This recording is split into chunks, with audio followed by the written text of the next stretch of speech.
Yep. Right, good morning, everybody. Welcome to this meeting of the Central Otago District Council Hearings Panel, a September meeting. We'll get underway with the business before us today. There are no apologies, and the first item that we have to consider is the minutes to be confirmed of the meeting held on the 29th of May, he says. I got the date right. 23rd of May, sorry, beg your pardon. Item number 24.9.1.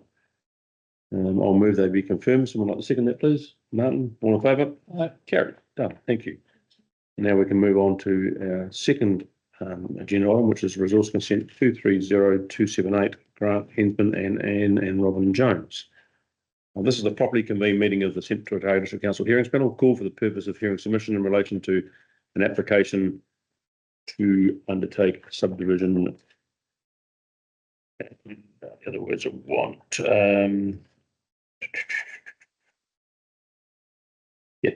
Subdivision. I'll ask the Minute Secretary to report on the proceedings today.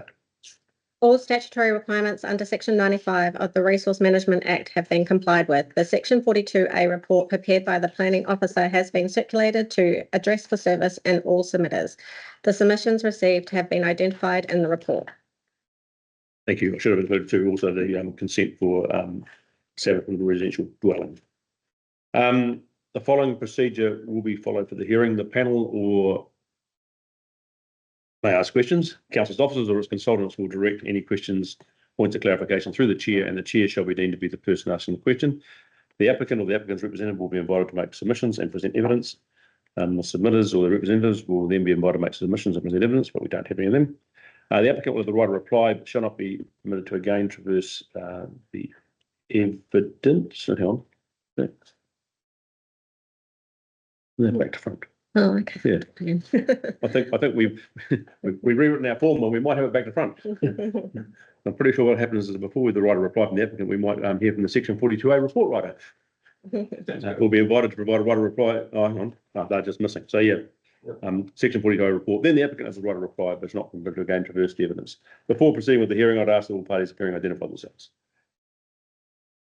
Well, on that, good morning. My name is Nick Gears. I'm a planning consultant with Clark Fortune McDonald.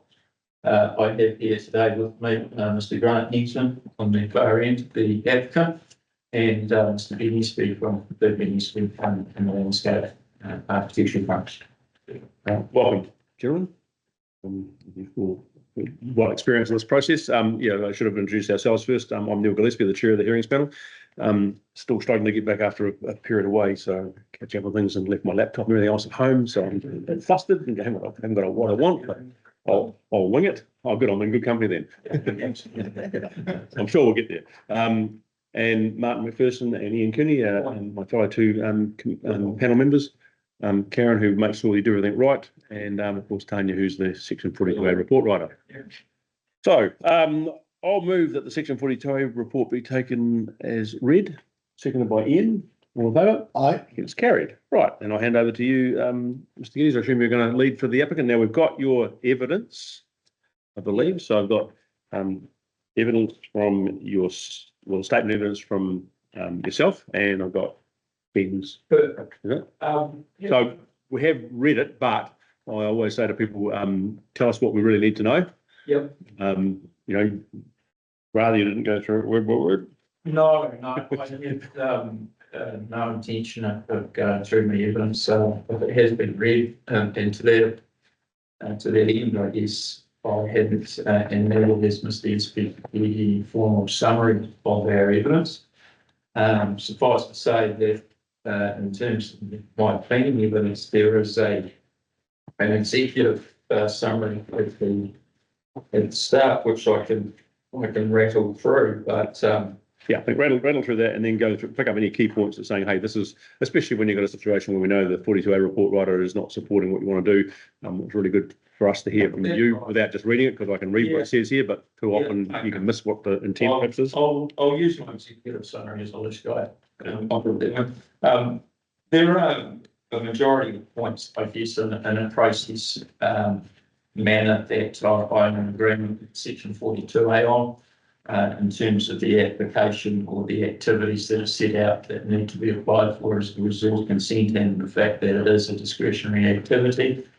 Also, in relation to international planning instruments, I don't find that there are, whilst there is one that would be reasonably relevant in a highly productive land sense. I don't think that the property is located as LCU 6, so that's not really a consideration either. So in summary, I don't believe there are any national policy statements that this current application needs to be assessed under in any great detail. And then in a regional policy sense, I agree with section 42A report in that there's no need to return to either of the regional policy statements that seem to be at play in the background, because the district plan does have, and it does account for those, and so it does give effect to those and its objectives and policies. Within my evidence, I have set out that I find there are a number of core provisions of Baldwin in terms of the objective and policy set. And I think the first two objectives being 4.32 and 4.33 are really where the authority or the determination on the consent application, in my mind, would be undertaken. And then I have undertaken an assessment of effects, and that, as you would imagine, is largely reliant on Mr. Espy's opinion as a landscape architect, acknowledging that the site is in an outstanding natural landscape, so there is a section 6B matter at play, and some sort of authority, if you like, for those district plan assessments. And on that, I think critically we have to accept some somewhat or slight oversights in terms of the original assessments that supported the application. We've endeavoured to provide Mr. Espy's evidence to cover off a couple of those in the section 42, with the 42A report picks up quite correctly on those in terms of light, spill and glare. And but rereading the evidence of Mr. Espy, I feel that we've adequately covered those, and that would feed into my assessment of effects and in turn into my assessment of the objectives and policies as I've set out in the evidence. And subject to conditions, I would find that the application is able to be granted. On the conditions, I was reading through last night, and some afterthoughts have transpired in that regard, and I did wonder if there's any sense from commissioners that whether a condition, in my mind as a starting point, I find that the conditions will work effectively, but if there was an element of subjectivity that would remain outstanding, I would recommend that the commissioners consider a section 128 review condition. So if it turns out that something has quite clearly gone astray or is indeed not working, the authority would have the ability to potentially revisit that condition and its effectiveness and take the necessary steps to ensure the original intention is met. And the other one was a sign in terms of my travelling up to the site. I know there is a sign that indicates where the paper road, or rather where the trail departs from the paper road and becomes a private road. And I was thinking at the time that whether there's any credence to providing a little more of a larger signs to send the signal that the person is now entering private property. Whether that would help matters, the applicant is willing to accept either of those two conditions that I've just discussed. I do note paragraph 147 is left-hand. So if I could take you to that, I'll attempt to calculate the gap. Currently, Okay. and there's only one, so it's actually not too early for me. However, currently it reads, given that submission is not opposed to the proposal on this point, little detail is provided in the submission as to the elements of the cultural landscape. And I guess what I was interested there is that the submission, I'm not able to consider if there are any particular points within that cultural landscape that are in question or if they are concerned about. I take some comfort that the submission is not in direct opposition and seeking that the application be rejected. That it is not may not necessarily be a considerable matter in terms of the cultural landscape, but in my view, the landscape in the sense of a visual amenity and an O&L point of view has been comprehensively addressed by Mr. Espy, and my evidence does rely upon his opinion in that regard. So I would conclude at the end of that paragraph that I would be relying upon his visual assessments to confirm that the O&L virtues are protected, and that may play in somewhat to that sensitive or cultural landscape. That is uncertain.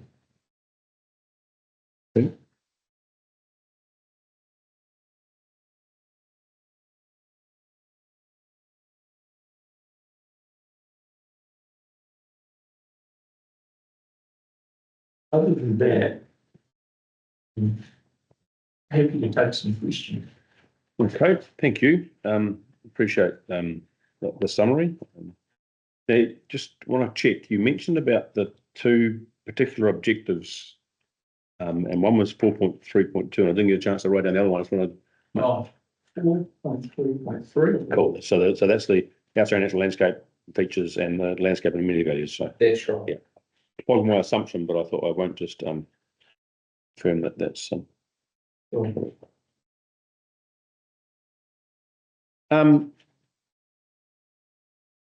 reluctant to go into matters I don't fully understand, but a section 128 condition, I understand what it can achieve. But what if it was to be the unforeseen part of it was so extensive it required some major change? Is there a risk with that? You know, There is, and I guess there is an element of the section 128 being the evidence that is modelling flip. I don't think my offering a section 128, however, should be viewed as me offering a level of questionability on those conditions. I do believe they will work.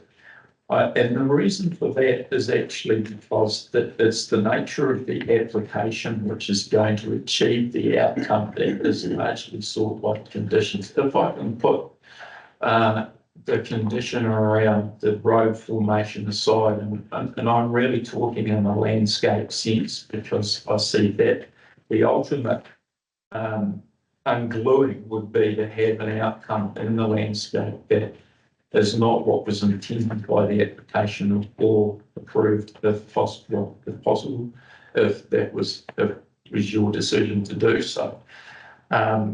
So I think there is a level of robustness to the application that achieves that outcome in terms of the dulled materials and the size of the dwelling and its setting is for me the most important factor, in that Mr. Espy has chosen the location for its very sort of topographical benefits, and then fitted a building within that would then have a very restricted domestic curtilage. So the intention is clear that it is not to be an opportunity or a foot forward for a sprawling residential dwelling. It was really the ambition of the application is to provide a backcountry retreat. And I'm sure Mr. Yensman would be happy to detail something further on his intentions there. But it is about trying to make things legitimate. And obviously, backcountry huts made out of old irrigation reservoirs or what have you don't have a building consent, and they don't have a resource consent. And it's Mr. Eastman's intention to have some legitimacy to this backcountry retreat. So unfortunately, I think it can be viewed within the framework as being towards a residential dwelling with a level of permanence. But when the plans are read with the intention set out in the original AEE, I find that it is not. It is actually a backcountry retreat from an on four-wheel drive track. That's requiring the permission.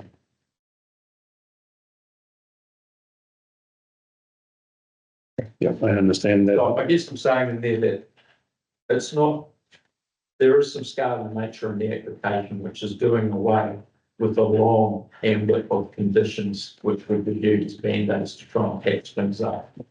I think there's merit in the application. I think there's a condition that's quite essential around materials. And I've considered or set out some adjustments that could be made to the condition, but importantly, I think the original condition will work, but I'd like to consider the amendments to that. Yeah, okay. Yeah.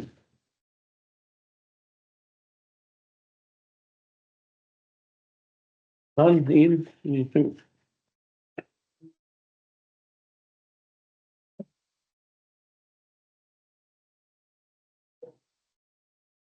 If I can sum up this application in a nutshell, it is fundamentally an existing backcountry hut being replaced by a more substantive new backcountry hut. That's right. And in the sense that an existing, well, the existing huts to go. It wasn't, there is no existing. There is no existing hut. What so problem? Excuse me. Fair. That's the name. Some of the times as it stands now, there are, I think, 3 that is a boundary adjustment. So on the new title, there will not be those huts that belong to another party and stay on that property. So just be clear, is the lot with the dwelling on it's going to become part of the larger section 13? That's right. Yeah. And the huts that Martin's referring to stay on the what is now going to be lot 2. That's right. Yeah, on the names. Yeah. It's mentioned in the section 42A about the reliance of the presence of these huts in the landscape and visual effects assessment. Are you able to comment on that? Yeah, I've made a couple of comments on the evidence. In the hearing forum, I prefer not to answer the questions on the reliance of the huts in Mr. Espy's assessment, because I think that's where it's leading to. In the preference of Mr. Espy confirming the same. Although in my reading, I understand in a way that firstly, I understand that in a landscape architectural sense and under the society, it's not really, it's the institute, so as the insulator. There is a expectation that all elements that are present in the landscape will form part of an assessment in visual sense. So I don't think, from an institute's point of view, there is maybe less of an onus on those components and legitimacy of them. So saying that, he may have a duty as institute assessment to acknowledge another built form, even though it hasn't been legitimately put there. Putting that aside, my reading of the original assessment is more that the existence of the existing hut, the hut that's already there, is used as a calibration tool from the viewing points. And when I'm standing out on the viewing points on the other side of the lake looking back at the hill, I find in my own mind it's quite helpful to understand what the bulk and location of the proposal, if there is any, would be at that distance on the same hillside. I don't read it as Mr. Espy saying that there is justification in the appearance of the existing hut as being the sole reason for allowing it, or for him to find that the effects of it are acceptable in these absence. Just wondering, Is it no help?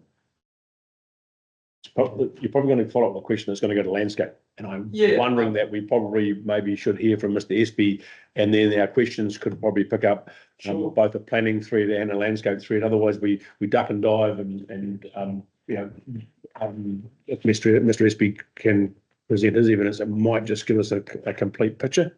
Yep. Just makes it a bit easier. Yep. Because And I'm happy if I want to jump over and get Ian's take from yeah, here. if you're happy to do that, I think it makes it easier because yeah, and then also for the 42A, also for questions that you might want us to ask, we can do it the couple off, and the same with Mr. Hensman. I'm not sure if he wants to. Yeah. Is he going to say something at any stage, or just? Grant will certainly chirp in if he. Okay, cool. Yeah. But no other. Thank you. All right. Well, if you're happy with that, it'd be good to hear from Mr. Espy, and then we can look at the bigger picture. It might help us, because when they're dealing with landscape, it's what's the word? Simple and straightforward. No. Oh, did I get that wrong? I'm sure it is.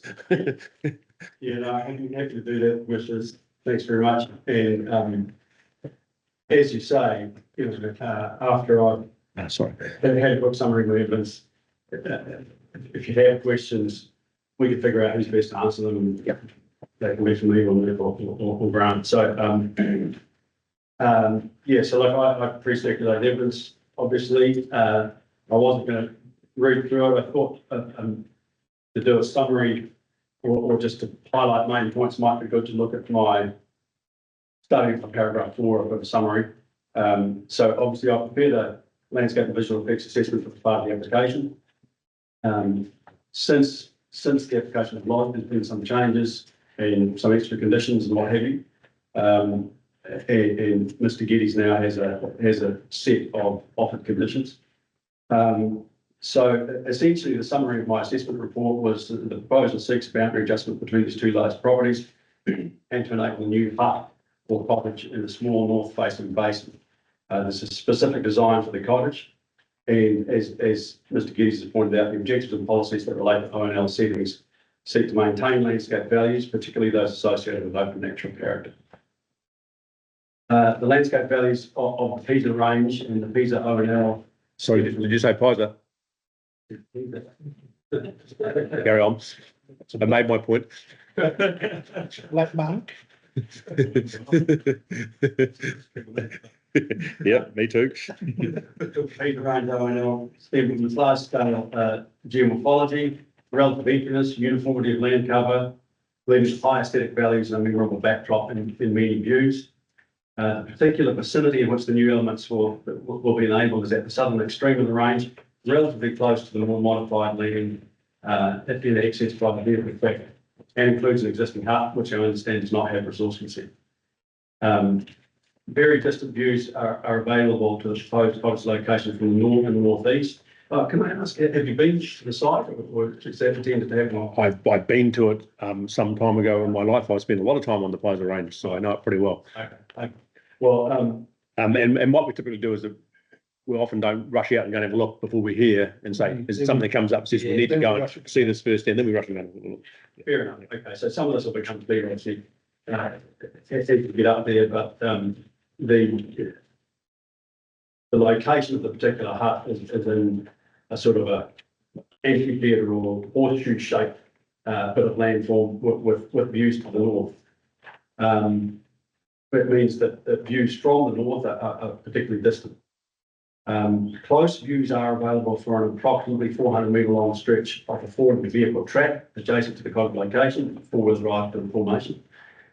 This stretch of track is on public land, but accessing the area requires crossing private land owned by the applicants. In views from this part of the legal road, perceived naturalness, remoteness and emptiness will be reduced. However, the building will be a rustic and hut-like building close to the unconsented hut and not far from the more modified lower slopes of the range. Effects on the visual energy of an observer of this sort will be of a low degree. At a localised scale, landscape character will be altered and that there'll be a detraction from remoteness, naturalness and openness. This will adversely affect the character of the landscape at this local scale. At a broader scale, this effect will be lost in a practical sense. And effects will be of a very low degree. The factors that have served to mitigate potential effects, the nature of the building itself, small rustic hut-like building, meaning that it clashes less with the existing landscape character and is not so out of place. The part of the Pisa range where the activity will sit, being the southernmost part, relatively close to the more occupied, modified lower land, relatively close to the non-M&L. Also, the inability for this localised scale of landscape character effect to be perceived. Any observer will need to have deliberately travelled to the location across various areas of private land. So overall, the outcome of our assessment was that the proposal can be absorbed into the ONL setting while bringing about very little perceptible change. The values of the ONL will be maintained, and so the relevant objectives and policies will be upheld. As I say, Mr. Geddes has been through proposed conditions in detail. I won't talk any more about those. I suppose one point is the roofing and cladding of the building is proposed to be corrugated iron, and either recycled corrugated iron or pre-aged corrugated iron. And the pre-aging thing for Galv has developed quite a bit over recent years, and it's used more commonly now, and it involves, prior to building, it involves painting the Galv with an acid wash, which prematurely dulls it and ages it. And it's one of the conditions that came from the 42A report, and I believe has been adopted, is that the details of that aging process will be submitted to the council if it's to be used. The easiest thing is to use recycled Galv, but then the pre-aging thing works very well as well nowadays. So that can be dealt with if that's appropriate. Other points, I suppose, that have been picked up on the existing huts issue. That came out of the 42A report, or it's an issue anyway. What I've gotten evidence in response to that is there are these two existing huts near the location of the proposed cottage. One is about 300 metres away, and it will end up on this lot that is not to be the applicant's lot. The other close by one is about 1 kilometre to the north. I've got no knowledge of the history of these huts other than the closest one appeared in around 2020. The other one appears to have a smaller, older part and a more recent extension. Ms. Copeland's report states that the older parts of the hut predate the RMA and so therefore are probably legally established. The extension to that older hut and the newer hut do not have resource consent. So I accept that. So I understand that in a legal sense, they're not part of the receiving environment. So in my consideration of landscape effects, I'm not relying on these huts in a technical sense. The point I'm making is that in this landscape, particularly in the lower reaches of the Pisa Range and around Dunstan in general, a hut in the mountains per se is not something that's entirely out of place. It's something that observers do come across. The two existing huts that I mentioned are examples of that, although not legally established ones perhaps. There are many other examples. An observer that comes across a hut or a cottage in a setting of this sort is not coming across some element that is jarring or detracting per se. It's an element that is a part of the mountains. So yes, but I'm not relying on the existence of those huts that are perhaps not legally established.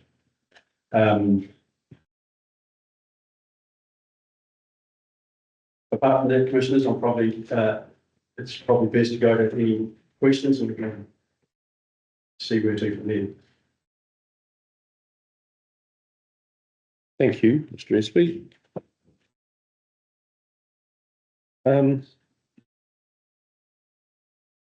Just those existing huts, I'll make sure I got them in the right place to make, I don't know if that makes any difference. But I think on, this is in your, yeah, in your original landscape assessment, there's a map. Oh, it's what page it is? It's a Clark Fortune, which is the proposed boundary scheme adjustment scheme plan. You know, just trying to pick is the one of those huts sort of to the northwest, northeast corner of the proposed lot 3. Am I in the right place? Yeah, that looks right. I've got my appendix 2 from my original assessment report. Has got the marker. Appendix 2. Otherwise, when it goes into our report, it becomes part of an appendix and an appendix. Yeah. Yeah, what's that?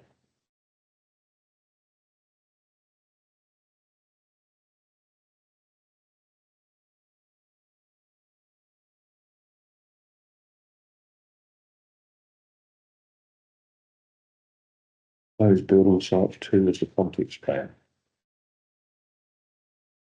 Yeah, that's it. So you can see the proposed platform now, the proposed hut is made. Yep. And then, yeah, you're right, to the northeast, 300 odd metres away is the closest one. And then more or less straight north, a kilometre away is the other closest one. Yeah, so I go further into your report, there's a after the house plans and then some landscape photographs. There's a Clark Fortune McDonald, which shows the yellow section being the big lot and the orange for the smaller lot that are involved in the application, with the green lot in the middle. And then on the next page from that is a blow up of that. Yes. And then there's a scheme plan, and then the next page is a aerial photograph. Yes. Yeah. Right, and it looks like one hut is up in the top right hand corner of that map, Exactly. and that's the one within 300 metres. Yes. And can you help me locate the one that's further away? Is there another map that I can look? It's probably not on another area. Okay, It's a kilometre away, so probably my appendix 2 is the best. okay, cool, yeah, right. That's right. Yeah. If it's of any help, you can find both on Google Earth. Okay, yeah. We can provide you with a. No, I think it's all right. Just give me a context that there's huts there, and the observation made by Mr. Espy was that saying that's not unexpected in this sort of place, and I understand the logic behind that. Probably not used for the original purpose any more than what they were put in place for.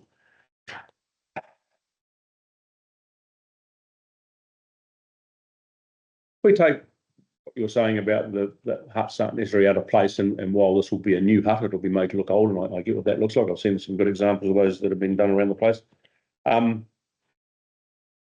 Eventually we'll get to the stage, if everybody said, I've got my piece of rural land up a hill somewhere, let's put a hut up there.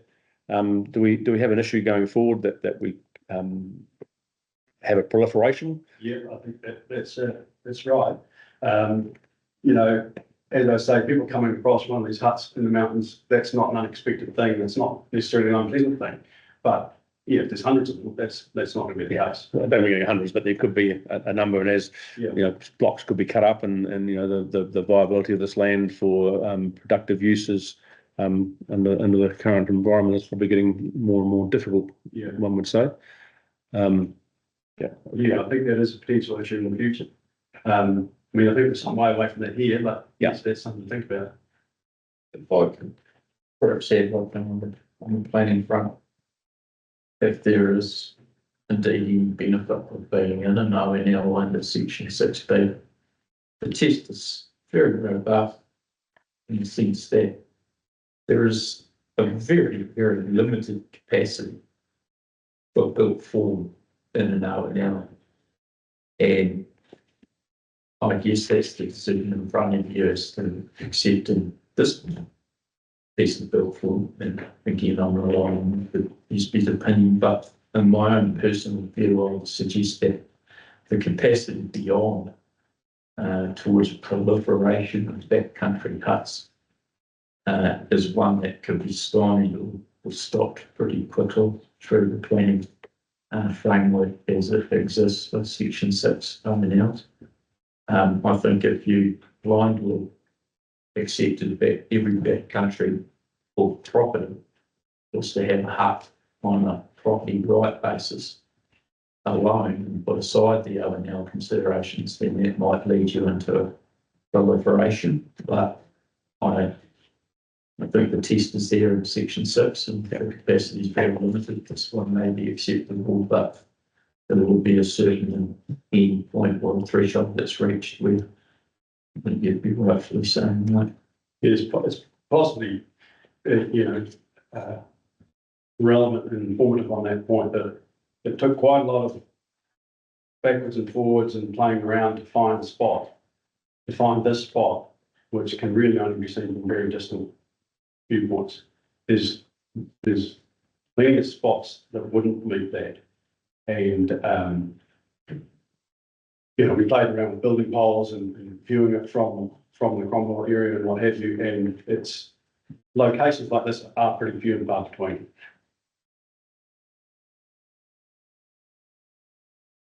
Are you aware of any other consented huts on the Pizer range?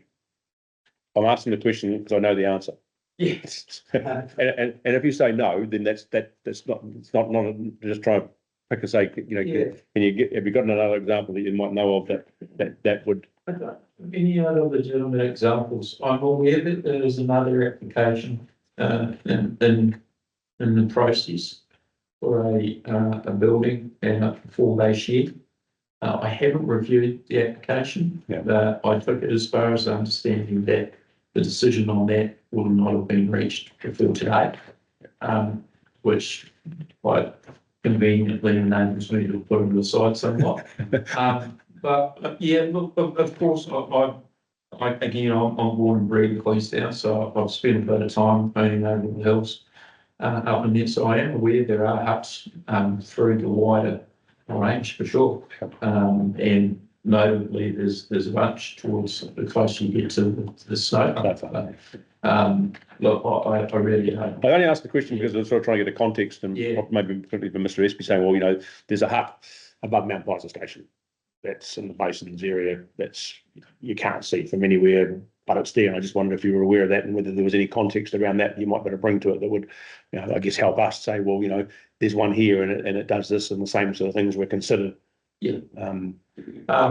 No, I'm not, and I could be possibly close to them, but again, I think there's just before I do, there's an important element in terms of the domestic curtilage and the way that it is set up. And I think that's quite a strong indication that things are not again intended to sprawl or for it to go any further. But, I haven't been involved in any applications. I'm not aware of any applications for exactly this sort of thing going through that I've heard of.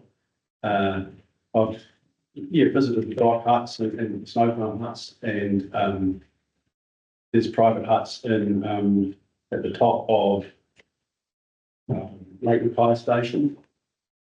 The private hut. So I've been to a few of them, but haven't been involved in any process. Yeah, so it's not, wasn't trying to trick or anything like that, just trying to sort of get it, well, maybe something else that maybe you hadn't considered that might be helpful. For me, a little bit of my knowledge is a dangerous thing because again, well, I've seen this, I know that, but looking for any other more professional type views in terms of the landscape side of us.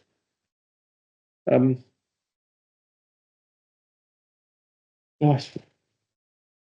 I don't have any other questions. And I mean, with what you've heard from Mr. Espy, does there sort of follow on from the response you got from Mr. Gidders with a follow-up question to your first one? Yeah, I think that's been followed up on. Just one question around where would the car parking and the water tanks and the solar panels be? I think we've got an updated plan somewhere showing some of those, but not necessarily been up by the updated plan. There was a visit Yeah, it was alongside the hut, and I think that was really, well, again, as I've said, out in the evidence, it's not essential for the activity, so we're taking it off the plan. So that would leave parking within the carport on the, what's that elevation of the carport? Northwestern elevation. And there is a space to the immediate northwest, which will Again, be flat, that can be parked from. yeah, the intention is to have the cars in that path, so it's right up against the hut. And the domestic curtilage, you only have to take 2 steps away from the building, you're basically going to be out of that. So I realised that the solar panels and the tanks will be outside the domestic curtilage. But as I've said out on the evidence, I think there's some utility for those in terms of them being outside. And I would favour keeping the curtilage as close to the house as possible and acknowledging that those 2 components are inside. Because again, I think that there's a strong statement there around the occupation and residential capacity of the land, and that it's clear in the domestic curtilage that that's it. The solar panels, I remember correctly from Emma Dixon, there is 10 square metres solar panels, and the site has been determined for that, which suits both the, I guess, the orientation to the sun, but also importantly the visual aspect of it. So that's been put in a little, well, it is just offset to the almost directly to the north of the house, and the next wee, I guess we could call it I was going to call it a gut. The top of the gut there, where the panels can sit in there and then send their energy back. Oh, I'm not actually familiar with the batteries are out there as well. I assume the batteries are back at the house. So then the tanks are on the inner circle of the road. If there's a rationality had in that, it's that the road down there will require some earthworks, and that'll all be suited to the landscape. But whilst we're doing those earthworks, it would appear a good location for the tanks to be done in the same bit. And whilst there will be the very upper portion of those will be slightly above the ground level, they will be, I guess, mounded and treated as much as possible, and then suitable, is it ground top? Yeah, it's regrassed. Yeah, I guess the sense, and Ben may have already made this clear, is that clearly less is better. Less objects, less buildings, less structures, and for all of those, not necessarily to be screened with, but dulled and not eye attracting, is really the approach that we had in the O&L, rather than planting your way over and then just creating what would be something that would capture your eye from the planting per se. Is really about trying to locate less in a very, very good location. So whilst I accept the application was not delivering the full extent of the alternatives that were explored and located in the house, and it should have. Mr. Espy has confirmed today that it was with some quite detailed consideration up there to find the environment in a very local environment that would be able to accommodate less.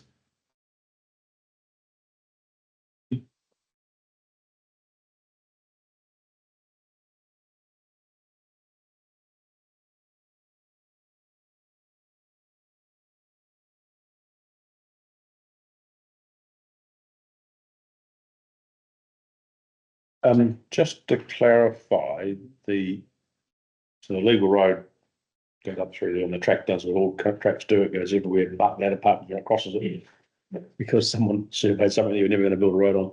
Am I right to? I think I've got this right. Is that those rights of way are already in place for where the track goes off the formed road for the neighbouring property? So they've got the respective rights for everybody else, that's already been taken care of. That's what I understand. Yeah, that's what the survey plan is telling me. We want to make sure that. Yeah, So you're looking at, oh, I didn't quite appreciate that. I put it in my head and said that's part of the application, no big deal, tick, move on. But yeah. they already exist. Yeah, okay. Right, Martin. Oh, Right. I'm going to look towards our planning officer. So, is there any questions that you need me to ask on your behalf? No. Excellent. Nice progress. Okay. Okay, so anything else you'd like to add before I pass on to our section 42A report writer? No, just in the sense that, as I think I alluded to in the evidence, that conditions are not necessarily mine, and therefore if it does exist, I'm here to work with Ms. Copeland and inform the conditions if you are right at that point. All right. Okay, thanks for that. And we look forward to your writer reply, and there could be some follow-up questions. But yes, I think it's.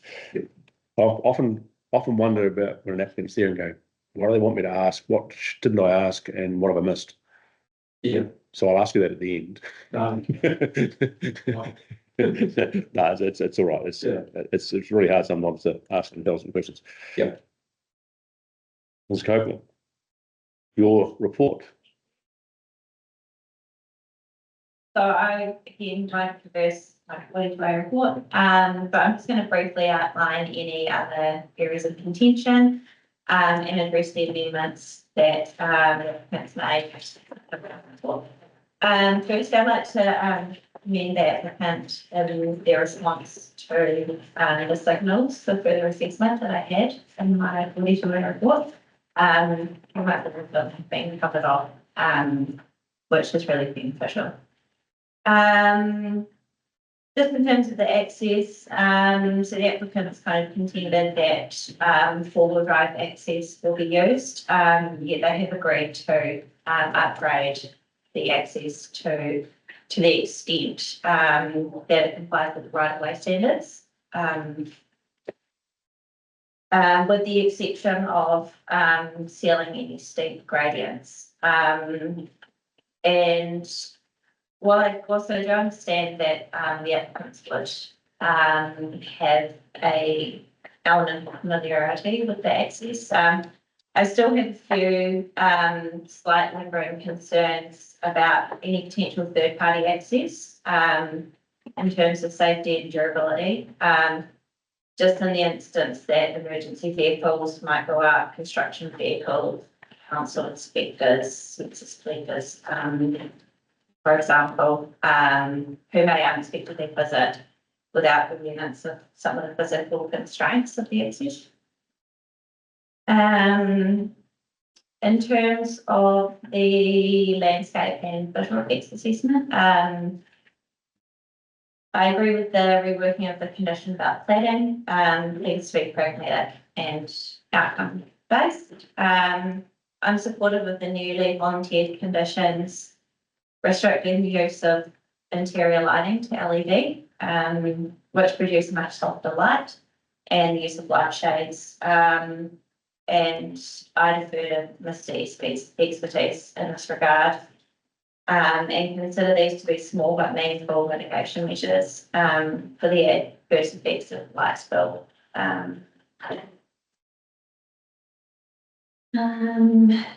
In terms of domestication effects, I've also noted the removal of the parking pad from the application.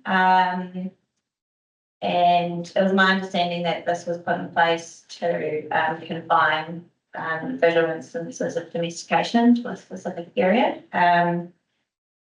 But I also recognise the applicant's position that this is going to, the intent is that it's a periodically occupied dwelling, and that there's no functional necessity for vehicle or material storage.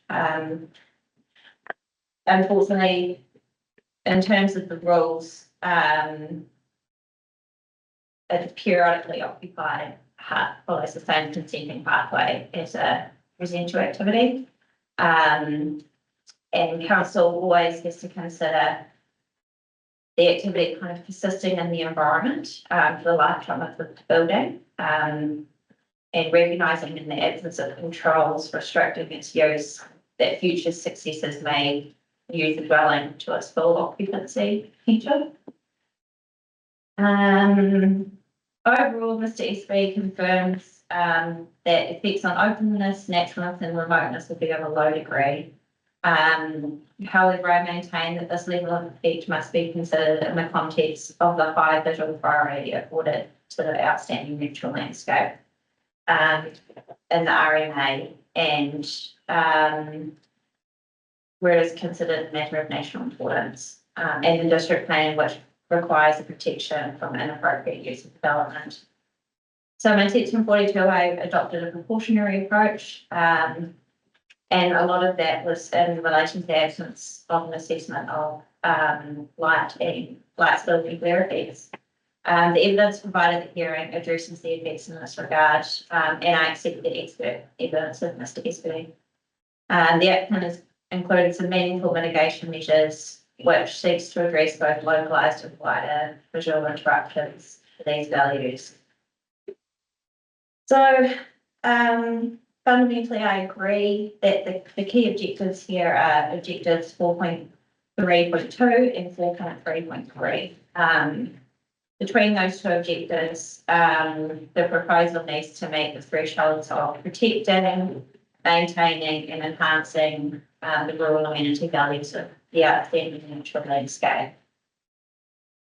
So ultimately, I have changed my recommendation slightly. Given this new evidence, I do consider that the proposal meets the thresholds of protecting and maintaining these values.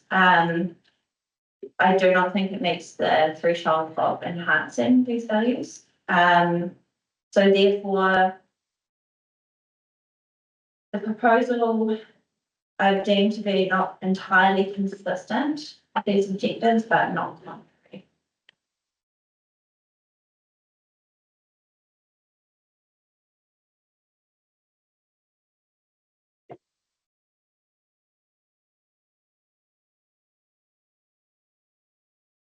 Thank you.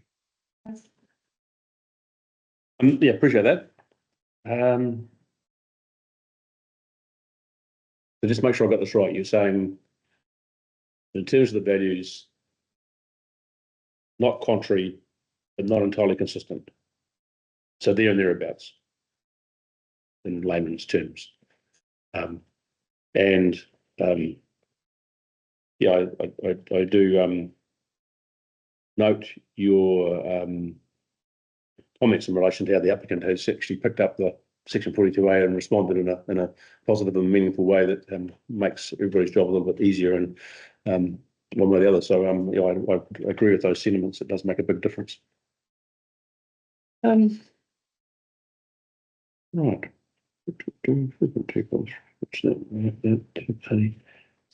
I just ask you about the third party access side of things? And this is again where for me, my personal knowledge and experience is probably a dangerous thing. First things first, no fire engine is ever going to go up that road. I promise you. Not on my watch. We can't get them across paddocks before we take bumper bars off them, so I don't think we're going to go there. You said lots of building inspectors, census people, and those sort of things. And I think I heard the applicant say put the appropriate signs in place to say private property, and I suspect that road conditions could be part of that as well. Are those people in those roles likely to go there if they don't have that expertise? So if I look at, council building staff, I'm sure that they've got four-wheel drive training. And if they've been assessed competent, then they'll go and do that. Because really what I would take these days is if you don't have the right skills and stuff, you shouldn't go there. Yeah, it's more, I suppose our engineering standards for access kind of creates an expectation for certain access ways that they're of a certain standard. So if it's a right of way, it's expected to be up to standard that most vehicles can go up. Where a private driveway is quite different, it doesn't have to meet those standards. So it's just, I suppose it comes down to maybe potentially how the applicant chooses to manage their activity, whether, you know, they would potentially get things delivered up there, or have people, invite people to visit their property. But there might be other mechanisms, as in having a drop box at the end of the driveway, or yeah, just maybe ferrying people up there. It's more kind of our concern, especially after someone that in my role, I do have to visit a lot of properties, and you know, if I see a standard as in it's a road or right of way, then I would expect that, you know, my vehicle might make it. But if you don't have that familiarity with it, it's just kind of trying to let people be aware of that before they get up, and I think the car then can't cope getting into a spot of difficulty. So does our standards recognise the fact that rights of way can be for different purposes and different use? So you can get a public right of way that says Joe Public can go there. And I certainly would understand why that would need a higher standard of, you know, of the engineering.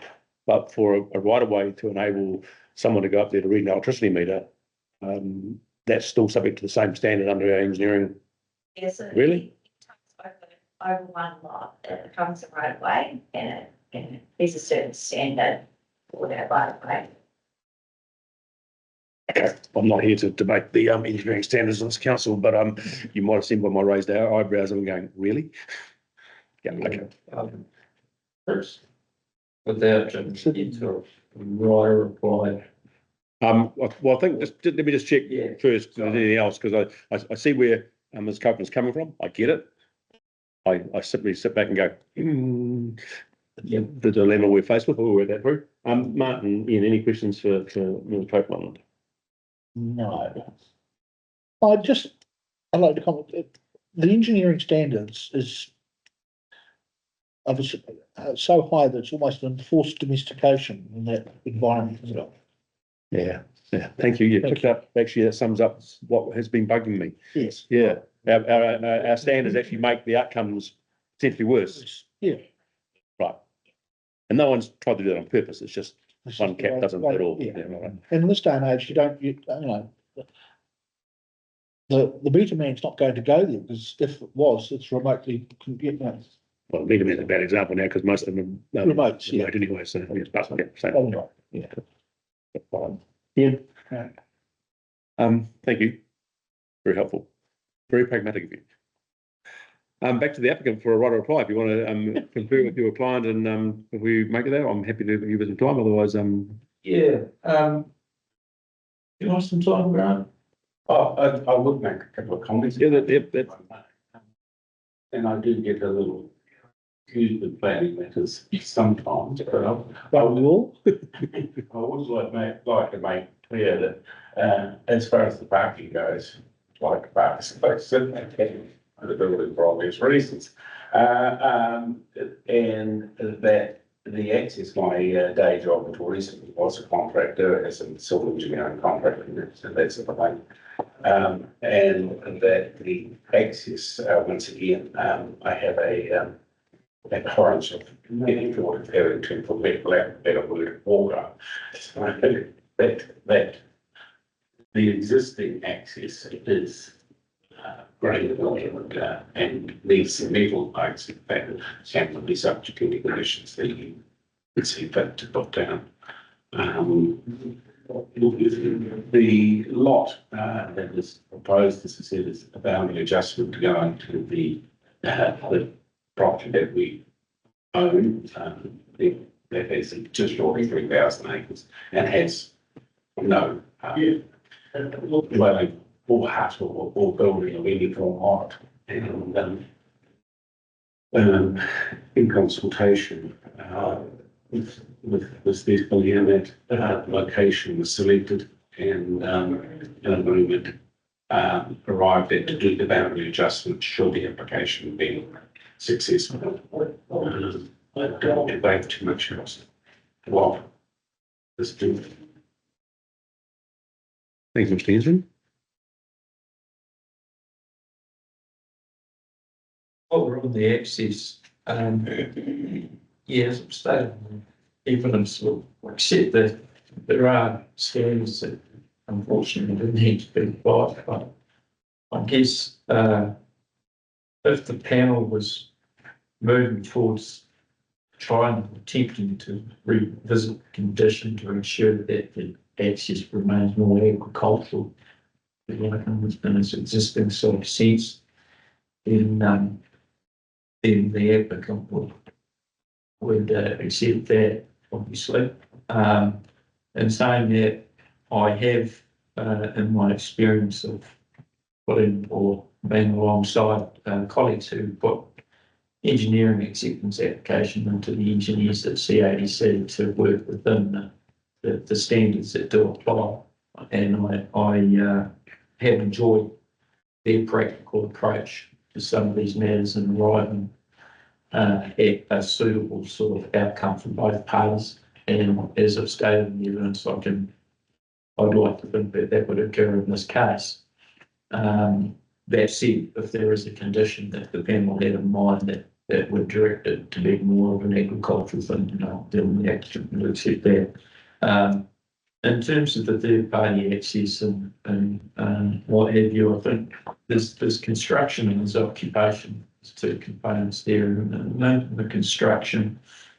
I think the access for people building things can be managed by the landowner, and that if they slip off the track, arguably it's going to go anyway. So then, in terms of the occupation, again, the intention is for Mr. Hensman to have a retreat. He doesn't want to be bringing too many people there because they'd like to leave things behind, as opposed to bringing problems with them. So I would think that most people that would be invited to stay at the hut would even be in the same car as Mr. Hensman, if not the same type of person that would be easily able to navigate the four-wheel drive track. So my various impression of the track is that as far as four-wheel drive tracks go, yeah, four-wheel drive was a necessity, and depending what the conditions are, but it is actually a pretty damn good four-wheel drive track, I have to say. So I think that should stand. We can't conclude that the property will be made sold in the future. Someone may have their own ambitions for it, and that may not always be in direct alignment with Mr. Hensman's intentions for the backcountry hut. But I think at the end of the day, it is still a hut in the middle of nowhere, in my mind, or without little opportunity. I don't get the sense that someone would be making your life very difficult to try and permanently occupy that if they were not directly related to the, I guess, an occupation on the site. To travel that distance to get to anywhere in town for work or without power, without, like I say, I think the nature and scale of the application needs to be read very clear, and that the intention is only for a backcountry retreat and not with a legal permanence. If there was a condition, or if there was some form of planning mechanism that Penny was entertaining that would confine that to backcountry retreat, then would be amenable to considering that. I haven't come across one from my experience today, but I do think there is some, I guess, solidity in condition one, which asks for things to be undertaken in accordance with the plans and the applications submitted. The application is submitted as generally tending towards reading, in my opinion, like it is a backcountry hut. So if people are using it outside the ambit of that condition one, I think the local authority has the avenue to revisit or to require or to enforce.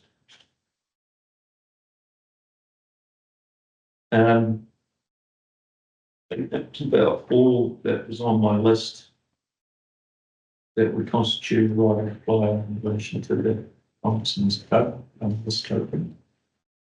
Accepting that, somewhere there's a change in position was moved. I guess the 42A or the council plan's position more aligned with my own.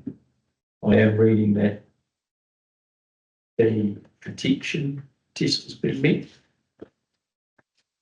And in the sense of the objective of part being more that there is not necessarily a requirement for enhance, but we're practical. And in my opinion, I believe the applicant has done everything in the by identifying the location of the hut to make it accord with all the terms of the landscape test that's set out in the four provisions of identified as amendments. But certainly, if there's any last minute questions, then we'll take those.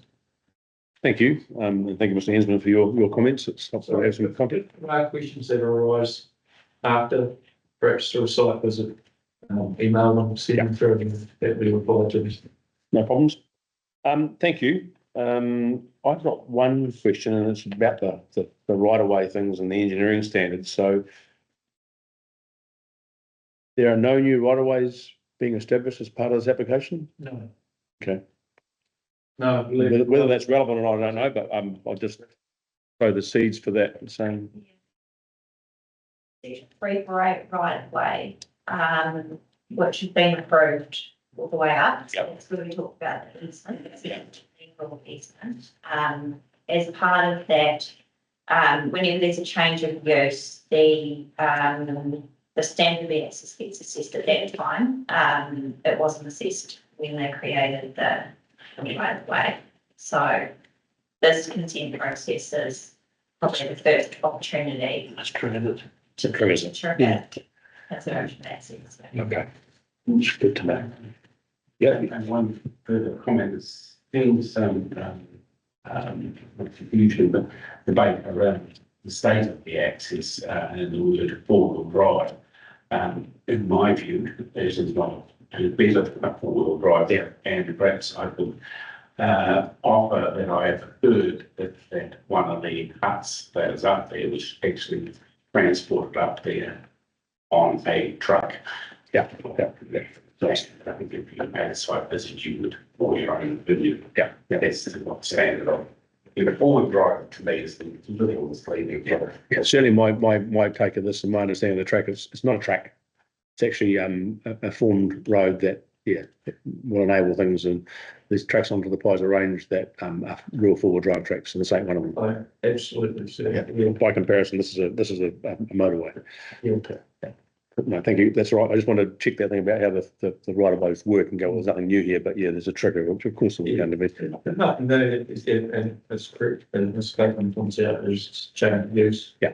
But like I say, sometimes the engineers have been reading between the lines a bit better than some of the conditions, if you like. So That's a challenge for us to work through. Ian, Martin, no questions? So on that basis, I can advise the decision of the hearings panel is reserved. The formal decision will be in writing and be available within the statutory period of 15 working days. In the event that the release of the decision is delayed, the applicant will be advised of the delay. The hearing is now adjourned. but Thank you, everybody, for the application and the candidness of the responses and to our questions. And we'll bear in mind that as we do our deliberations as to what we need to do and where we're going to go. And to you too, Ms. Copeland, thank you for your detailed response to the evidence that was provided as well. So thank you. thank you, sir. Everybody all set? Excellent.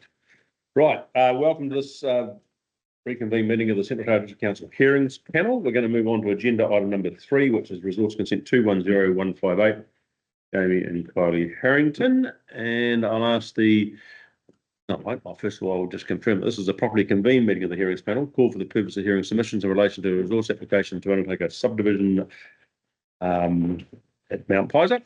I'll ask the Minute Secretary to report on proceedings today. All statutory requirements under Section 95 of the Resource Management Act have been complied with. The Section 42A report prepared by the planning consultant has been circulated to address for service and all submitters. The submissions received have been identified in the report. Thank you. So the following procedure will be followed for the hearing. The panel may ask questions, council's officers or its consultants will direct any questions or points of clarification through the chair, and the chair shall deem to be the person asking the questions. The applicant or the applicant's representatives shall be invited to make submissions and present evidence. The submitters or their representatives will then be invited to make submissions and present evidence, but there's none here to do that. And then the section 42A report writer will be invited to make submissions and present evidence. And then the applicant will have the right to reply, but shall not be again permitted to traverse or the evidence nor raise new evidence. Before proceeding with the hearing, I'd have asked all the parties appearing to identify themselves. I'm Rory Costello, I'm the consultant planner of the applicants.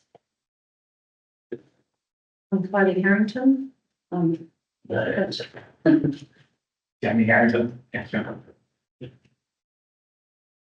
Welcome, everybody.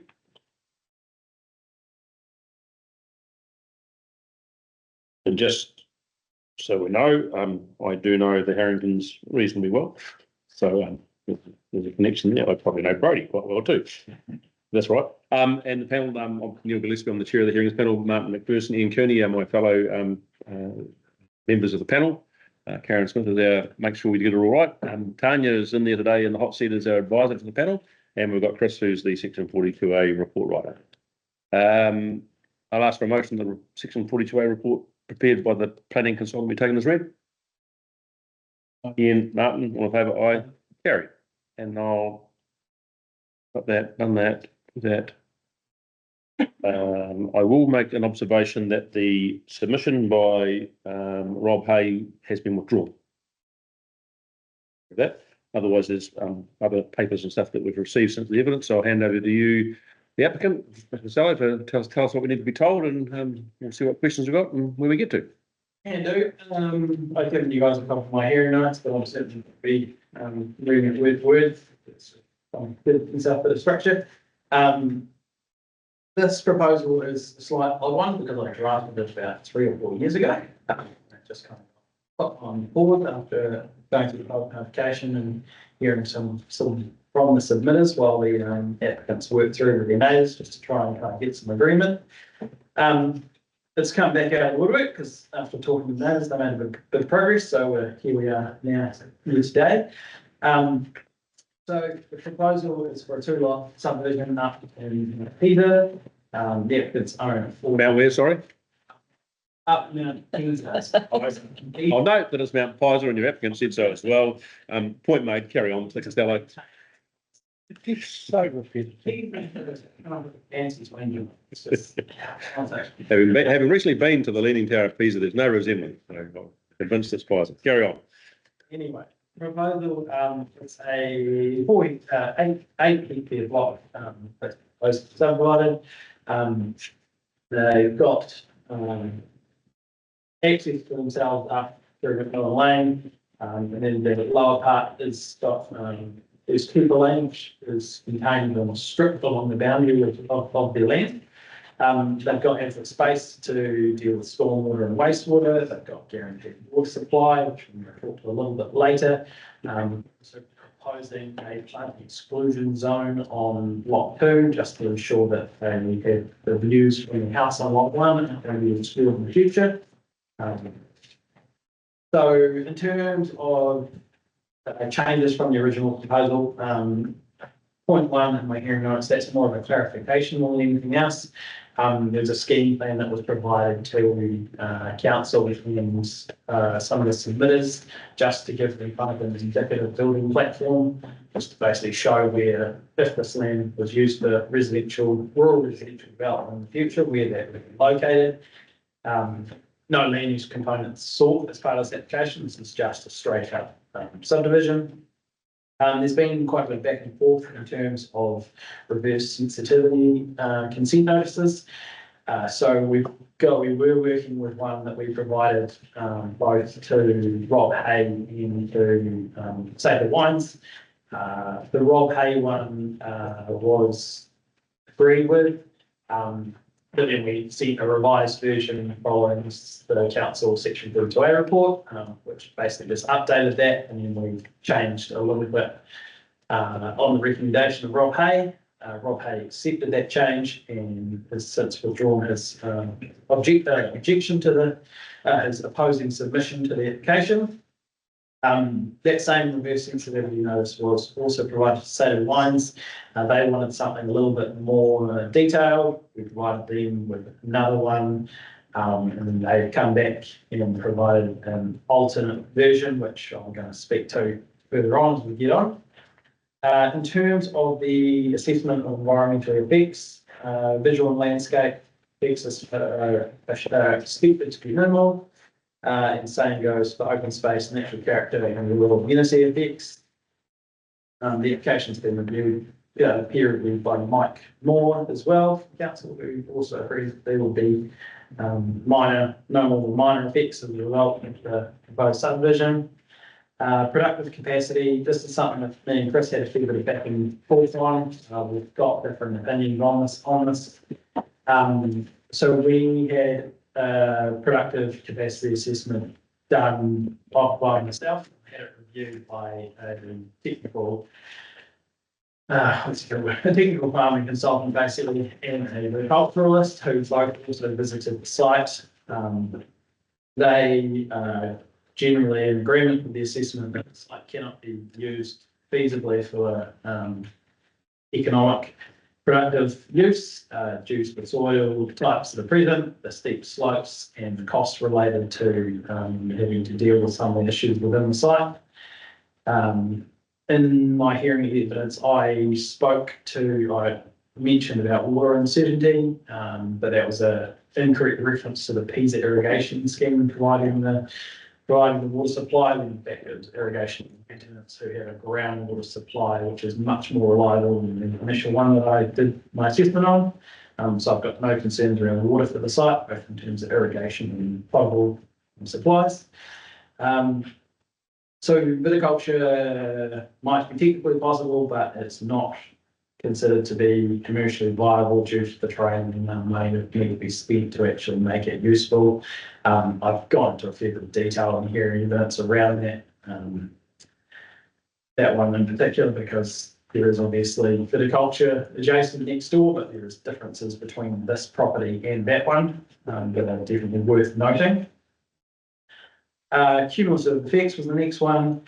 So Chris has put a fair bit of weight in terms of cumulative effects, largely on his assessment of productive capacity. I don't agree with that, particularly that we have got expert opinion who have said that the land isn't going to be that useful in terms of the productive purpose. I don't consider that land fragmentation or cumulative adverse effects of land are to the degree that Chris has assessed on. And I do consider that they would be no more than minor. Reverse sensitivity, that's something that we've worked through pretty extensively. We've got written approvals from most of the surrounding neighbours. The other ones who haven't provided written approval, speak to as well.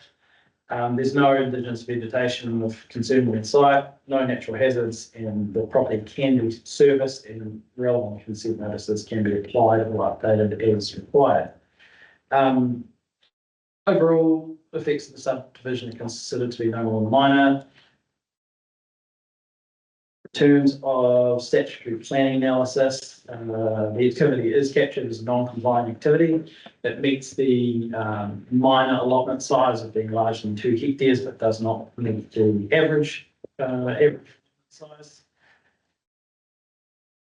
I'm going to skip through some of that, but it's all contained in the hearing evidence. For instance, Mr. Pearson has put a fair bit of reliance in terms of some of what he considers inconsistencies with the statutory documents, again, largely related to productive land use. As I've already said, and which I've gone into a fair bit of detail in hearing evidence, I think he's overstated the productive capacity values of the property. There's a lot of reliance in the Section 42A report in terms of rural amenity, soil resources, and infrastructure. The site does not contain a lot of special soils and other values that are referenced throughout the COUP in terms of the rural area. I don't agree with Mr. Pearson's view that non-combined subdivisions should be truly unusual. There's a pre-established legal framework that references where compliance needs to be. And every application has to be considered on its merits before anything else. Just skip into that. Both the Otago Regional Policy statements were considered, both the operative and the proposed. Overall, I don't think that's inconsistent with the objectives related to this activity, mainly around land use in the rural area. Jump down to section 104D. I consider that the proposal is going to pass at least one of the gateway tests of section 104D. Considering that environment effects will be no more than minor and largely aligned with the objectives and policies of the CODP. Mr. Pearson has spoken a fair bit of detail around precedents and plan integrity if the subdivision is approved. I don't agree with his assessment. There's limited comparable sites. Most of the surrounding area is actually of a higher density than what is either a higher density than what is present within the site, or is alternatively being actively used as a viticulture operation or something to similar. In terms of submissions and objectives, we had two public submissions that came in that were against this. One was Rob Hay, which we've resolved after a fair bit of discussion in terms of making sure the sensitivity is addressed. The other one is Sato Wines. That one's been a little bit more challenging. As I said, we provided a bit of back and forth in terms of the potential reverse sensitivity condition. We haven't yet come to an agreement on the condition that would be appropriate. Since I drafted the initial hearing, Mr. Sato tabled a letter, which you guys should all have a copy of. He was basically against the proposed subdivision unless a reverse sensitivity clause is included. This is something he's maintained through his original submission and through to now. He can't attend the hearing due to personal commitments. He's highlighted that there has been some previous tensions with the applicants over rural activities, like noise and odour and some other things. And he's sort of put a fair bit of emphasis in terms of what is the effects of his activities as a vineyard. He's also got some concerns around the unfenced pond, which he considers could pose a risk to the children living in the subdivision. He's proposed an alternative reverse sensitivity clause. This is basically a souped up version of the one that we provided to him most recently. The applicant has had a look at this and considers that there's a few things that can't be met on their behalf. They have been trying to work with Mr. Sato for quite a few years, hence the time frame that's passed between the actual public submission process and now. We've slowly got closer to coming to an agreement, but there's still differences of opinion. So Mr. Sato's proposed a reverse sensitivity clause. As I said, it's kind of a detailed version of what I had put forward. The applicants don't consider that they can agree with it, particularly point 3 around having to effectively childproof property, both difficult and somewhat subjective. Childproof is something that's certainly subjective, something that like pool fencing could be done, which would effectively be childproof, but would look seriously out of character for the area. And even something like deer fencing, which might be a bit more appropriate for the area, would still be climbable by a child and expensive as well. And they've also got dam within their own property that do not chain fencing. Point 5 was in relation to the organic status of the vineyard. Basically, Mr. Sato wanted not to use any practices, including limited to spraying curtilage and general spraying, not in accordance with organic certification. The applicants don't own an organic property. They continue to be they want to continue to be able to spray weeds within their own property, which, given the vegetation present on the property, I think would be recommended. And lastly, I haven't actually the number, but it was 0.6. Mr. Sato wanted them to agree to mitigate the effects of agricultural activities on the adjacent land, including closing windows, curtains, or other actions in order to reduce sensitivity. We consider the original wording was better as contained within this hearing that provided. And they cannot be expected to always leave the curtains and windows closed when something's happening next door. Basically, just a little bit over the top. The applicants are strongly in favour of the reverse sensitivity clause that's been provided to Mr. Sato, which they consider significantly more comprehensive than that which is already applied to their title.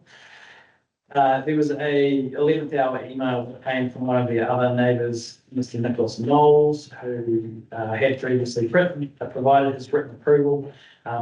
He withdrew that email as of last. In an email, he withdrew his written approval as of last week, objecting to the subdivision rate, largely around issues related to the availability of the water supply. This has kind of come out a little bit out of the blue. It's a bit confusing as to why this has happened. I've had a fair bit of correspondence with Irrigation and Maintenance Limited, who provide the water supply for the all of the Mount Peasy area, basically. And they provided a fair bit of clarification and detail around the existing water scheme. There's a copy of that at the end of the hearing notes. You should all have, you can have a look at it in front of you. But basically they summarise the consented volumes that they have, that Mr. Knowles' water supply is not going to be subservient to any new allocation once the infrastructure is set up. And lastly, that there's sufficient water for the proposed subdivision subject to final shareholder approval. The company only meets roughly once a year, but can probably arrange something sooner than that to sort out shareholder approval for a new allotment, a new water supply to a new allotment, providing consent is granted. Lastly, I think that's probably all there is to say for now, unless you guys have anything to mention. Only a couple of things I'd like to say is on the childproof fencing, like some of the things that Mr. Sato Wines was put in there is the fencing between the properties is exactly the same as the fencing around the public road in this place. It's right beside the dam, which is like a few metres away from the public road, whereas we're looking at probably building back the woods will be at least 200 metres away from that time that he's talking about. So for us to try and put a childproof fence down, it's just probably ridiculous compared to the public. We got a long fence, which everybody has on the block, and we got a pond on that Lakewood's irrigation pond as well. So it's the same. So that, I think it's a little bit tough putting that in the on, on that stuff there. And maybe looking for community ones, exactly what it's like between farming as well and different stuff. And really it's health and safety, they won't put fines on there because of health and safety reasons. Down the bottom, it's been done, they dosed it off and tried to make it around more level for tractors to actually work on. So really it's just trying to utilise it for the land for future proofing it for family group. Probably there's a code. And after the first one's up in that hole, with people when we get the development around us, everybody's developed and done different things, built and everything, and we've just carried on being able to continue on that side of it. Probably the only other thing I'll mention is that we've also put forward a consent condition, basically as a result of Mr. Sato's concerns, is that no residential development should happen within 100 metres of his boundary. Yeah, so I'll negotiate that with them too on the building platform. Just so he's not got any kind of development right next to him, which is clearly his main. The other one was just on spraying. It's interesting this has popped up because he's never ever come and talked to me, and I've talked to him plenty of times to say, could you mitigate the spraying at the boundary? I mean, you drive down the road and it's got no spray zones. But you guys, when your council do all your spraying for outside organic vineyards or anything, and he's never even talked to I spray to Clifton Drive. So very interesting that he's popped up. Thank you. Just while we're talking about the neighbour, does Does he live on site? No, that's what I thought. Does anybody else live on site? No, It's not this. no. I just, I usually run a commercial. Yeah. yeah, that's what I thought. Just want to make sure that you know, what Paul thought was right. Because it's,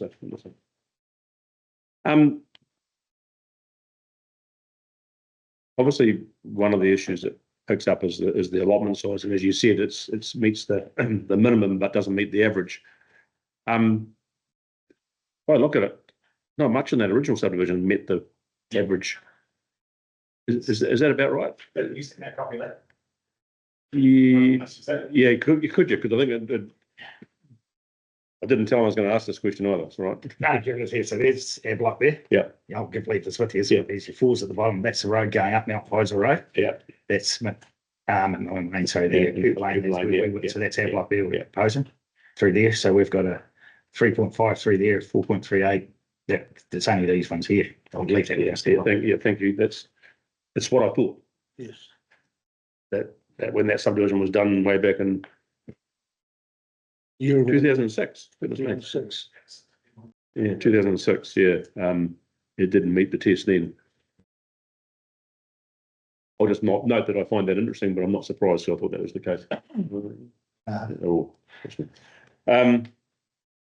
So if I can summarise, the water issues that were floating around the last week, 10 days have gone. I think that's what you're saying. Mr. Knowles come in at the last minute and try to bring them back, but that seems to be gone. He was a bit confused. Yeah, muddied the waters, but they've been cleared up. You're saying the reverse sensitivity requirements of the neighbour are excessive, and you've responded to that. Consider the original one that we provided in the hearing, but I'm still.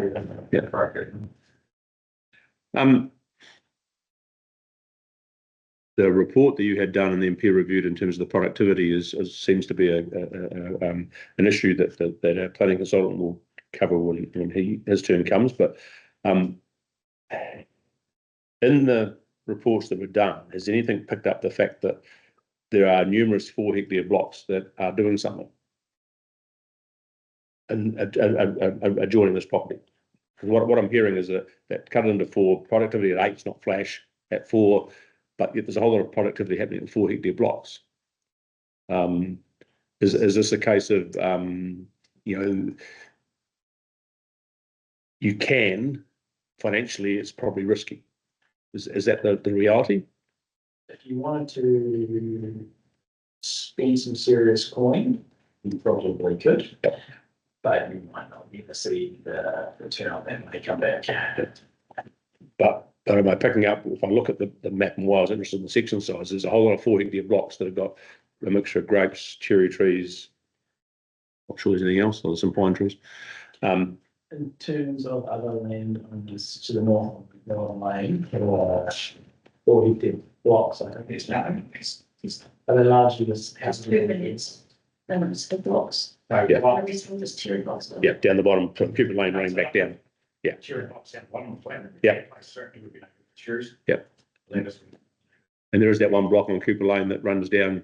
And they won't take the meats off one of them because of the steepness. Yeah. They don't just let it on the end of the place. I guess what I think we see often is that contention between what's productive soils and what you can and can't do. And it depends. Yeah. I don't know. Yes. It seems to me it depends how much money you want to spend and if you want to make a small fortune. Small blocks being placed in a different level. Productive land use. Don't consider this as. Okay, yeah, I think I mentioned what Chris has got to say about that and just how that works through, because I think it's always going to be a bone of contention, no matter, and I don't think the reality is no one's really that wrong. I think, and I've learned over the years that it seems that there's one good way to make a small fortune with horticulture and viticulture. Let's start with a large one. Anyway, so that's clear in my mind. That's clear in my mind. Yeah, I don't have any other questions. I think you've covered the points from the applicant's point of view. I might have some more after I've heard from Chris that you might want to pick up on in terms of the right reply, but nothing else from me at this stage. Yeah, no. No. Any guidance from my far right? No, all good. Okay, on that basis, then we'll hand over to to Mr. Pierce Smith to report on his 42A report, make a submission, and see if he's got any other observations to make that might change where we go. Thanks. Just before I get started, I'm just wondering whether the SATO's submission needs to be read out in full. I've just noticed that's what they've requested. It's been tabled. They did ask us to read it out. I've just, Yeah, thank you. whether you're happy that you've got the information from Brody summary. Well, more importantly, I've got the letter. I've read it. I'm not going to waste everybody's time by reading it out loud. So I think for the record, I can you can be Mr. Sato can be sure that his letter has been read, and we do understand the issues, and we've also heard from Mr. Costello with the response. So I don't think we need to take any time to do that. But thanks for the reminder of that. Appreciate that. Thanks for that. And yeah, thanks for that, Brody. Thanks for sort of providing that background. I think that sort of addresses a lot of the procedural stuff that has been floating around in the last couple of weeks. I don't think I've got too much to add on top of that. I think your comments about this being a tricky resource management matter is quite true in this case. And it's often, quite difficult to reach a definitive conclusion. So I'm not going to, obviously my section 42 is taken as read, so I'm just going to summarise some of the key areas where I think Brody and I have differed on our conclusions. It's good to see we've agreed on a number of things. So rural amenity and character and landscape effects, we were both satisfied that those effects would be less than minor. I'm satisfied with the reverse sensitivity matters, and thanks Brody for talking through this recent these new conditions from SATO. I think from what I've heard from Brody, I think that's reasonable regarding the fencing and the whatever the sixth one was about closing windows. Quite difficult to enforce. I did have a question that it would be useful for the applicant to follow up on is with condition 2. Of what Mr. Sato's revised consent conditions. They talk about the landowner agrees not to make any complaints or objections to the vineyard owner and its personnel, local authorities, or any parties regarding the level of agricultural activities carried out on the vineyard. This includes, but is not limited to, use of odours and use of chemicals. Commonly, well, not commonly, but it can be that these sorts of agreements are often formed through private covenants, no complaints covenants. I don't know if that's something that the applicants have thought about, or whether that discussion's gone by, or whether if that is agreeable to the applicants, whether that could just be a consent notice condition, and whether the panel will find that satisfactory. I just think that would be something useful to perhaps that on in their response. But aside from that, I don't have any other concerns for this sensitivity matters. And just on the topic of water matters, I think it's quite clear from irrigation and maintenance limited that there will be 2 separate allocations of 1,500 litres of water supply to each allotment for potable purposes, which at the end of the day is what the engineering team here needs to be satisfied. And ultimately that will fall down as a condition of consent. They have to meet prior to 224C, but it's important that we know that's actually achievable now before we sign off for subdivision consent. And I note that Mr. Hayes withdrawn his submission, so I won't comment any further on that. So going through to rural productivity, fragmentation and incremental change, I appreciate the evidence that Mr. Cassell has put forward, and I appreciate that they've provided the expert evidence in that regard. I wanted to reiterate that I'm not qualified expert in rural productivity matters, as Mr. Casale has noted. Rather, I'm simply making observation of what I've seen on site, and from experience in dealing with these applications. So there's clearly some disagreement between Mr. Costello and I on some of these matters. And I don't have anything further significant to add to what I've already noted in the section of the way report. I just wanted to basically cover off some of the matters again that Mr. Costello raised. So just to go through a quick list of some of these matters. Mr. Costello noted that that part of lot 2 is LUC 6 land, not LUC 4 land, which is less productive in an LUC category situation. While that's true, so is basically the majority of the surrounding environments of LUC 6 land where there's existing horticulture and horticulture. And that pattern is very similar to what's on adjoining sites, such as the Savo site to the north. I appreciate the topographical constraints on the site and the potential implications that has for viticultural use. And I also appreciate that hand picking would be less efficient than if you aren't able to use vehicles. My comments would simply raise that the surrounding sites, including the adjoining sites, appear to have similar constraints, i.e. the Sato site. If you look at figure 9 as a reference in the landscape assessment that Mr. Costello has prepared, it shows that viticulture is established on, if not the exact same slope to what's on the subject site, just from an observation. And I've just noted that other sites, such as 97 Mount Pisa Road, which is the Shard Farm site to the south, appears to have similar planting on quite haphazard contours. If no vehicles could be used on parts of the site, I guess the question is, could this still sufficiently be operated by hand-picked harvesting? Viticultural operations in the surrounding environment must face similar challenges, so I'd be interested to see how the site differentiates.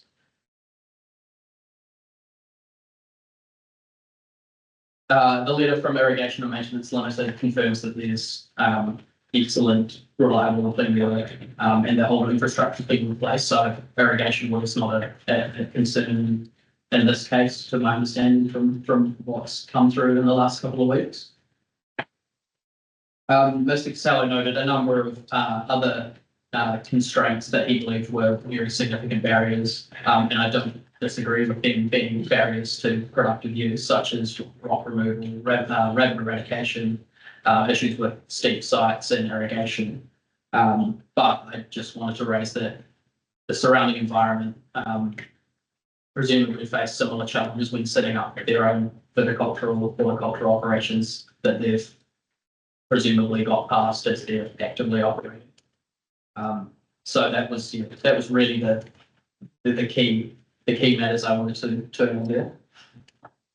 Mr. Costello noted in paragraph 6.8 there's evidence that while there's a potential use for rural production in the future, there's no certainty these uses will realistically occur. And I think this comes back to the point we were making, Councillor, about whether productive use is possibly feasible. I can't comment on feasibility, I can only comment on the planning framework. So I won't go any further with it. Ultimately, the land zone rural and the proposal will result in further fragmentation and incremental change, which is not consistent with the direction of the district plan or regional policy statements, in my opinion.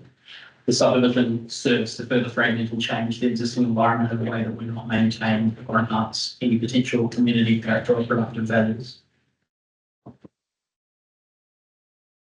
While the site has known constraints, if you subdivide further, this just makes the land less able to meet the outcomes of the plan. And I think that's particularly important in the context of the non-complying activity and some of the precedent and plan integrity matters that I'll talk to very shortly. And I just wanted to again note, I appreciate I'm not an expert in productivity matters, but recognise the significance of the established uses in the surrounding environment. Cumulative effects, I just wanted to touch on one of the disagreements, I guess, Mr. Costello had with my section 42A report. He noted that Mr. Pearsmith relies on his assessment of productive capacity to argue that the land can be used for production purposes, and that the proposal would fragment productive land, which therefore would have minor and cumulative adverse effects, more than minor.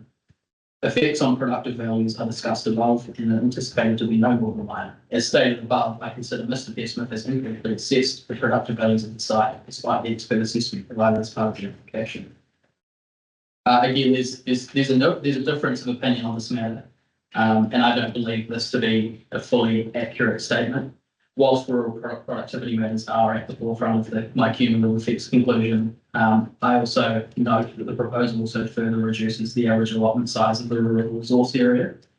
Fragmentation and incremental change of rural land to rural residential is a significant resource management issue in Central Otago, and a non-compliant subdivision resulting in allotments of approximately half of the average allotment size is not conducive to the direction of the district plan or regional policy statement.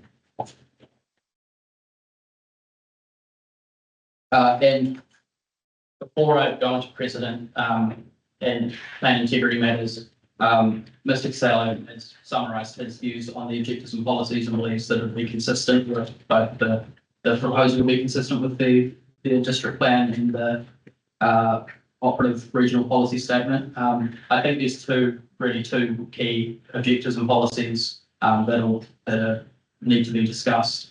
Where I believe that they were contrary. There was a number where I considered them to be inconsistent but not contrary, which is important for the non-compliant 104D test. So I think Central Otago District Plan Objective 4.3.3 talks about maintaining and where practical enhancing rural and community values created by open space, landscape, natural character, and built environment values of the district's rural environment. In my view, this objective can't be consistent with this objective because we're creating lot sizes that are half of what is anticipated by the district plan. And thereby, I think that can't be maintained or enhanced in this situation. So I think the only conclusion on that objective is that it would be contrary to that objective. And then the operative regional policy statement 2019, objective 5.3 and 5.3.1 seek to manage and protect land for economic production, and particularly clause E of policy 5.3.1 talks about minimising the subdivision of productive rural land into smaller lots that may result in a loss of productive capacity or productive efficiency. With respect to the regional policy statement, the subdivision will ultimately result in smaller allotments that could result in a loss of productive capacity. Mr. Costello notes that the land has limited productive capacity. However, this policy in the broad sense tends to minimise subdivision of productive land into smaller lots, and in this case, it is considered to have the potential for production and will be subdivided into smaller lots far below the anticipated average allotment size for the zone. So I therefore believe that this company is considered contrary to these objectives and policies. And finally, just on precedent and plan integrity, Mr. Costello and I reached different conclusions on this matter. And Mr. Costello talked about how there are limited sites nearby that could undertake a similar proposal, either because these sites are dominated by viticultural, horticultural operations, or on sites that don't appear to have the same productive capacity barriers. Based on my observations and review, there are still a very large number of 8 hectare allotments in the surrounding environment and across the district that would have similar constraints to the subject site.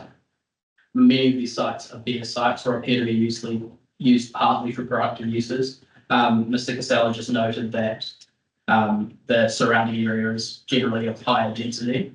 While I do agree there is a number of 4 hectare allotments, there's still a much greater proportion of 8 hectare allotments in the wider environment.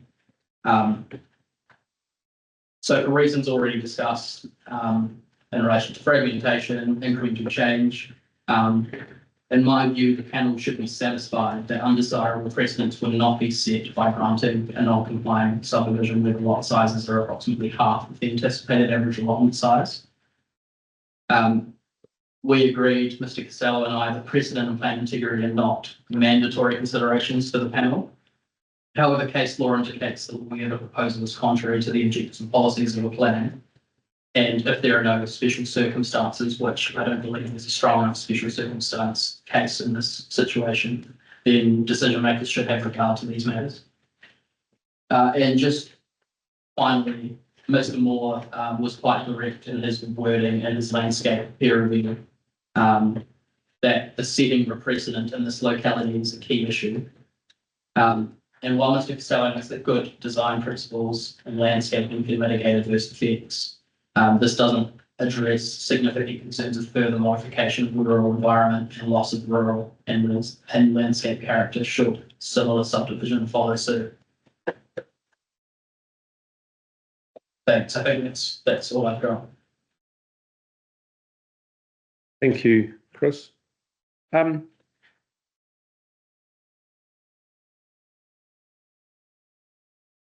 note your comments about the precedent side of things and saying it's not the mandatory consideration we have to take, but it's one that more often than not that comes back at the next application, at the next application, the next application. And I know there's some history in 2006. I'm not sure what you're up to, but you probably weren't aware of what was happening here. And I look at it and go, 14 of the 22 lots were all 4 hectares, and it's, you know, if we had that application today, the chances of that going through would have to be pretty special. So I'm not sure what the logic was, but it does seem to be that in this particular location we have got some gross breaches of the average, and 4 seems to be there are either 4s or 8s. Does that make any difference in terms of your assessment about saying, well, there's a bit of history here that is not helpful or is helpful? I'm not sure how you look at it, because part of me says, well, everything else is 4, and you go and look up along to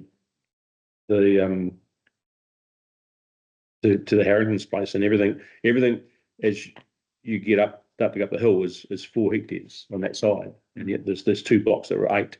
Yeah.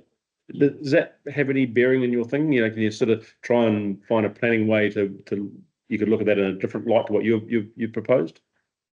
Yeah, I guess to answer your question, so I guess those subdivisions were 20 years old, I guess, and as you know, I think the framework or the decision making that's applied now is very different to what would have been done 20 years ago. I did try to go back through the files and get my hands on a copy of I saw it was publicly notified, and get my hand on a copy of the hearing reports and what the conclusions were, but there wasn't really anything I could find of substance, which unfortunately, I think it certainly helps from some aspects, and I think that's where we talked about the landscape effects and the rural amenity character being acceptable, and I was thinking that those effects would be no more than minor, but I think in the context of further incremental change and fragmentation, just because there's some other allotments that were subdivided 20 years ago doesn't necessarily mean that it's acceptable to. If you were to drive up there tomorrow and find that this lot was already subdivided into 2 lots, would you notice a rural fragmentation as such? Possibly not. So sorry, don't. I'm not trying to back you into a corner or but it's sort of, you're not wrong. Yeah. But equally, the counter view is equally not wrong. Yeah. No, Okay. It's kind of ironic, but I think that might have been pre-planned change 5, and probably when the district was trying to say any development is good development, and let's get some growth. I suspect somehow the developer went bust, didn't they? Yes, you won't go there.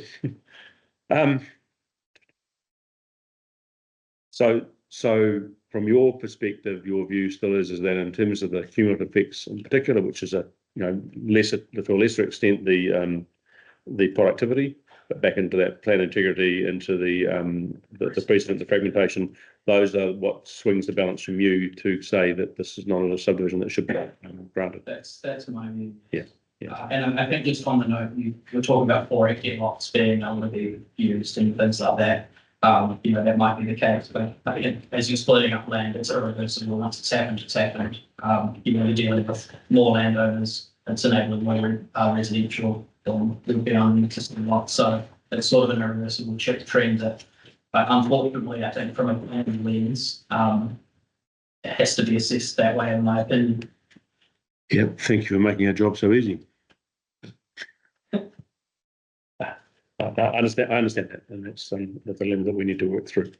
Okay, I don't have any other questions to go through. In terms of the conditions that you did propose, if we're open minded ground, is there anything in there that you would revise or review? Yeah, and you've got the hint to the applicant that I'm sure they'll pick up on in their right of reply. Yes. Yeah. Yeah, and any condition will supply mail soon to. Yeah. Yeah. Okay. Cool. Thank you, Martin. Ian. Anything that we're missing? No. Happy. Cool. Thanks, Chris. Very helpful. And appreciate your the logic and of where you've got to with your recommendation. Back to you, Mr. Costello. Do you want to take 5 to talk to your clients, or are you ready to go? Yeah, we'll take 5. Okay. Richard, yeah, fine. So do you guys have anything? No, we'll resume this meeting and we'll move now to the applicant's right of reply. Thanks, Chris, for your feedback. It is good to hear, especially when there is a healthy disagreement between planners and how it should be interpreted. I'll probably start with the productivity thing, because it does seem to be kind of the most thorniest in terms of differences of opinions. So I completely respect Mr. Pearce-Smith's assessment and how he's approached things.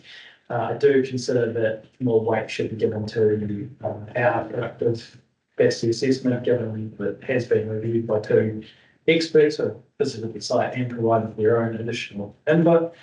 I myself was just going to have a couple of extra comments just to add on stuff.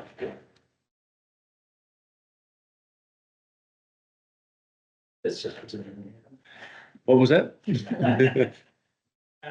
Was that your pronunciation of Mount Pisa? You just corrected it. So I had a couple of extra comments just in terms of stuff that wasn't mentioned in anything else, and possibly touched on by Chris as well. So he did briefly touch on whole LUC4, LUC6 land. I do want to emphasise that most of the areas proposed to be subdivided off from these guys is LU6 land, which is limited, is identified as having only suitable in some cases for vineyards. I think the other thing worth just emphasising is that the current mapping for the various LUC land is very much regional based. It's not super accurate, and I'm well aware of several instances where an LUC classification has been given to a property and it's found to be the incorrect classification, either based on soil properties or slope or various other characteristics of that individual site. The current mapping is pretty general, so I'm just wanting to emphasise that the existing LUC4, LUC6 classifications that both Chris and I relied on in our assessment may not necessarily be accurate. I know ORC are in the process of updating these maps to be a bit more regionally definitive, but that's still very much a work in progress. And I suspect that the slope within the property isn't very well captured in terms of this parcel. Next point is slope. From Chris's perspective, he's looked at both the neighbouring vineyard and the applicant's land, and has sort of conclusion that it's pretty much the sameness. I have mentioned in my hearing evidence that the slope for vineyards is great, that's what you want.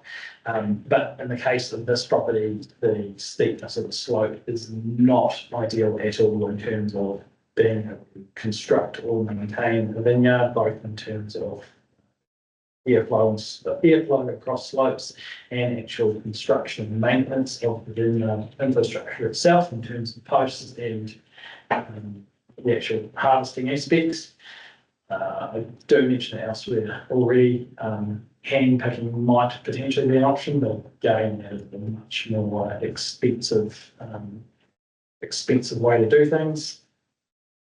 I do appreciate that Sado Wines next door have got a slightly cheaper bit of land, but I think it's understated how much work that they had to put in to actually make their vineyard work.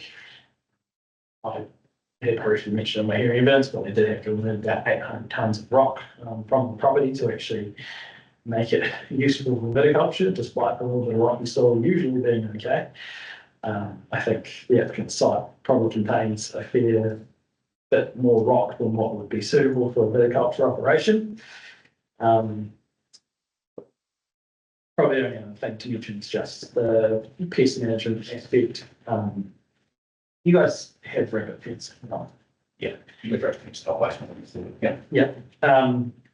So you have rabbit pits, but you do still have significant issues with rabbits, right? I'm keeping them next time. Lots, so they're not going to, yeah.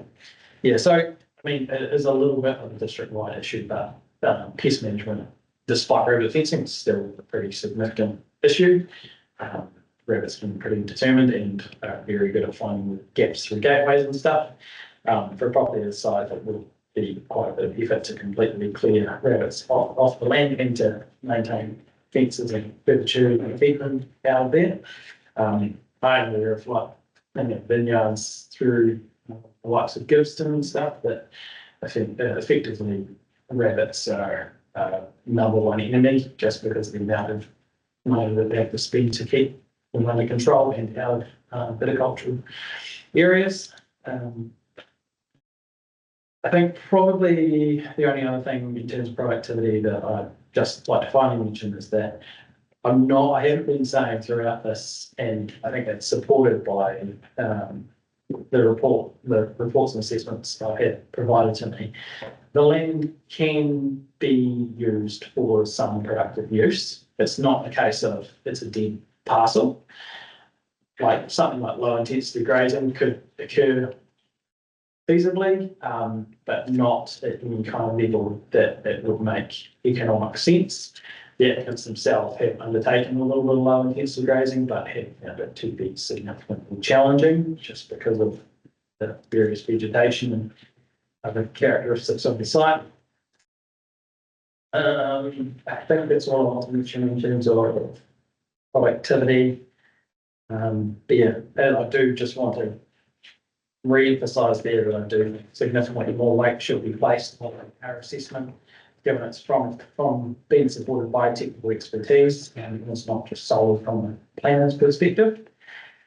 In terms of cumulative effects, this is something that Chris and I have both touched on. His assessment of cumulative effects is strongly relying on his assessment of productive capacity implementation. I don't disagree that these are issues throughout the district. I just, in terms of this particular parcel, don't consider it to be an issue just because of the characteristics of the site itself. And as we kind of briefly discussed already, it's not as if sort of lots being proposed here out of character for the immediate area. While we are a non-compliant activity, it's only in terms of the average allotment size, we do still meet that minimum allotment size. And as we've both mentioned, we do agree in terms of other cumulative effects in terms of rural character, municipal value and landscape visual effects. Reverse sensitivity effects, I'm not going to go into any detail other than just to say that we're in agreement with the consent condition that was put forward by Chris in the section 42A report with slight variation that we proposed as a result of consultation with Rob Hay, which I don't think is an additional any sort of notable consequence. In terms of statutory documents, namely the Central Otago District Plan. There's a couple of ones where Chris has mentioned that he considers it to be contrary, which is perfectly fine from his opinion. So probably, I think the first one Chris found contrary was objective 4.3.3. Just get you double check it.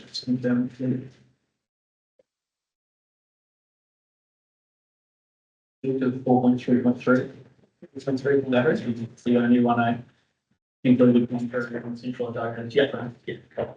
Okay, so objective 4.3.3 is about landscape and amenity values.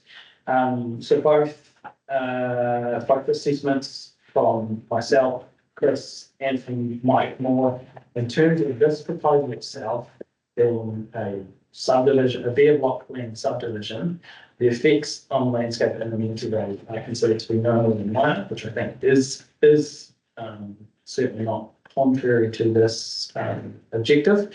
I recognise Chris's concerns around fragmentation, but in terms of actual landscape and amenity value effects, particularly in regard to Chris himself saying that amenity effects aren't going to be more than minor, I do think the proposal is not contrary to this objective specifically. Probably the other objective that Chris has kind of talked about and further reference to is just that objective 4.3.7, which is in relation to soil resources. Yeah,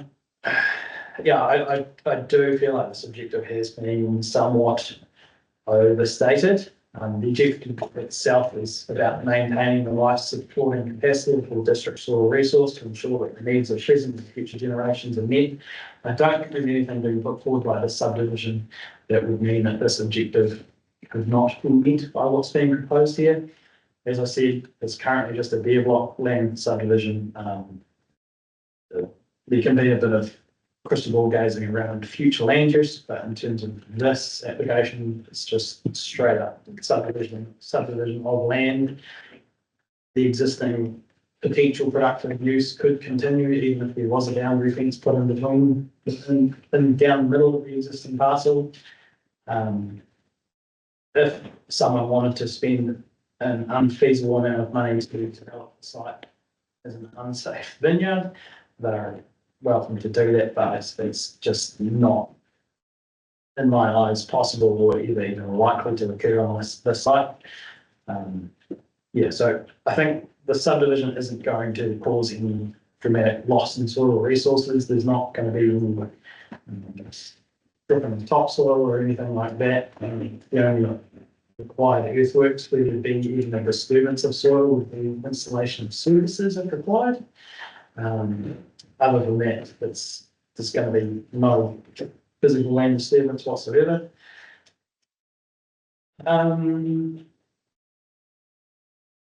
Yeah, probably the only other thing to mention is in terms of both that protection of soil resources, and it does also come into reference in terms of a little bit of productivity stuff, is policy 4.46 is quite prescriptive in terms of the adverse effects of practices to be avoided. This proposal is not going to cause any of those listed adverse effects. It's around erosion, instability, loss of nutrients, soil contamination, soils with special qualities, reduction of vegetation, gathering moisture, holding capacity, soil compaction. None of that's going to happen as a result of this. It's just a bare block subdivision. There's nothing exciting going on that's been causing kind of like loss of topsoil or anything else of that level.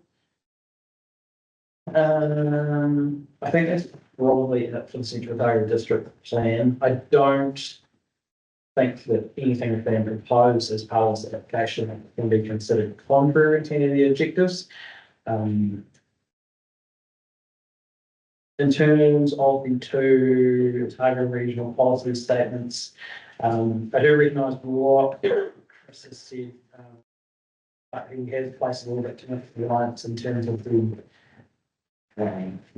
Otago regional policy statements, listed objectives and policies into, against what happens under the CODP plan itself. Those are two very different documents. While they reference the same areas, the objectives and policies are standalone, they're not reliant on each other. I think Ms. Chris has basically said it's the key policy and objectives that it's contrary to is that 5.3 about sufficient land being managed and protected for economic production. There's no great economic values associated with this land, and if it was subdivided or left unsubdivided, the economic production value of the land will be likely to remain the same regardless. In terms of the proposed Otago regional policy statement, so Chris is considered contrary to objective UFD 04 and policy UFD P7. Just reference these and bring up the wording for them to be sure. So UFD 04 is around development in rural areas. Effectively, development has to provide for ongoing use of rural areas for productive primary production and rural industry, and not compromise the long-term viability of primary production in rural communities.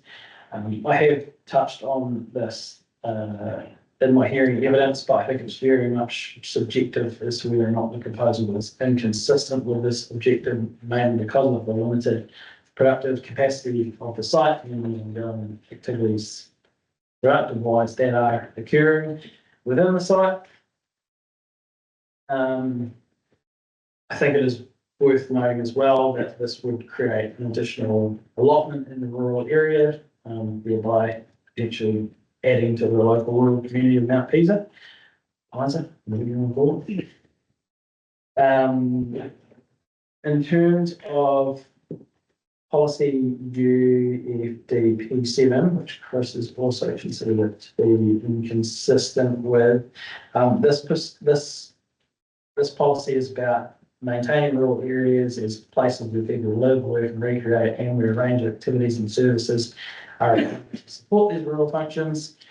There's also a couple of other sub-policies around high productive lands, land, and restricting the establishment of non-rural activities, which could adversely affect, including reverse ancillary presentation, productive capacity of highly productive land, or existing anticipated production, rural industry activities, except as provided for under the national policy statement, highly productive land. This policy is very much reliant on that highly productive land aspect.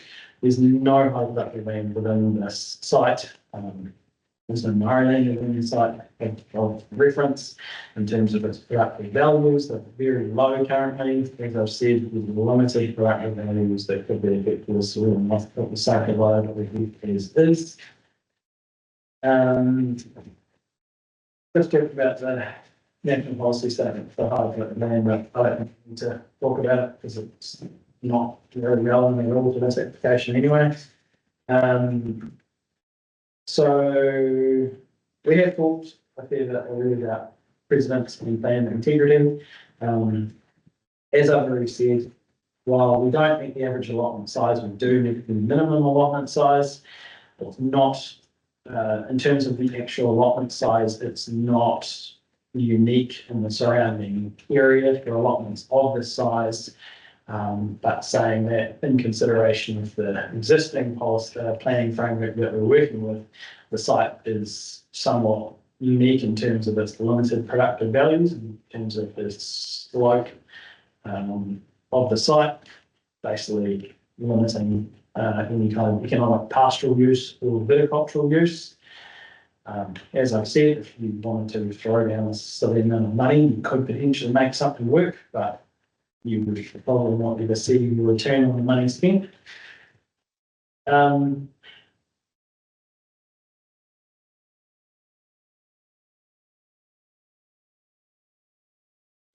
that.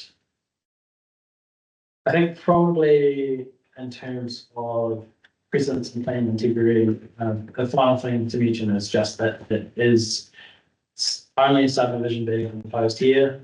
Admit that it is likely probably the most reasonable use for the site in the future would be rural residential activities, but none of that is being proposed here as part of this. Regardless, even if something like that was to occur, it's pretty easy to put in mitigations that would limit some of those potential adverse cumulative effects that's been referenced by Mr. Moore.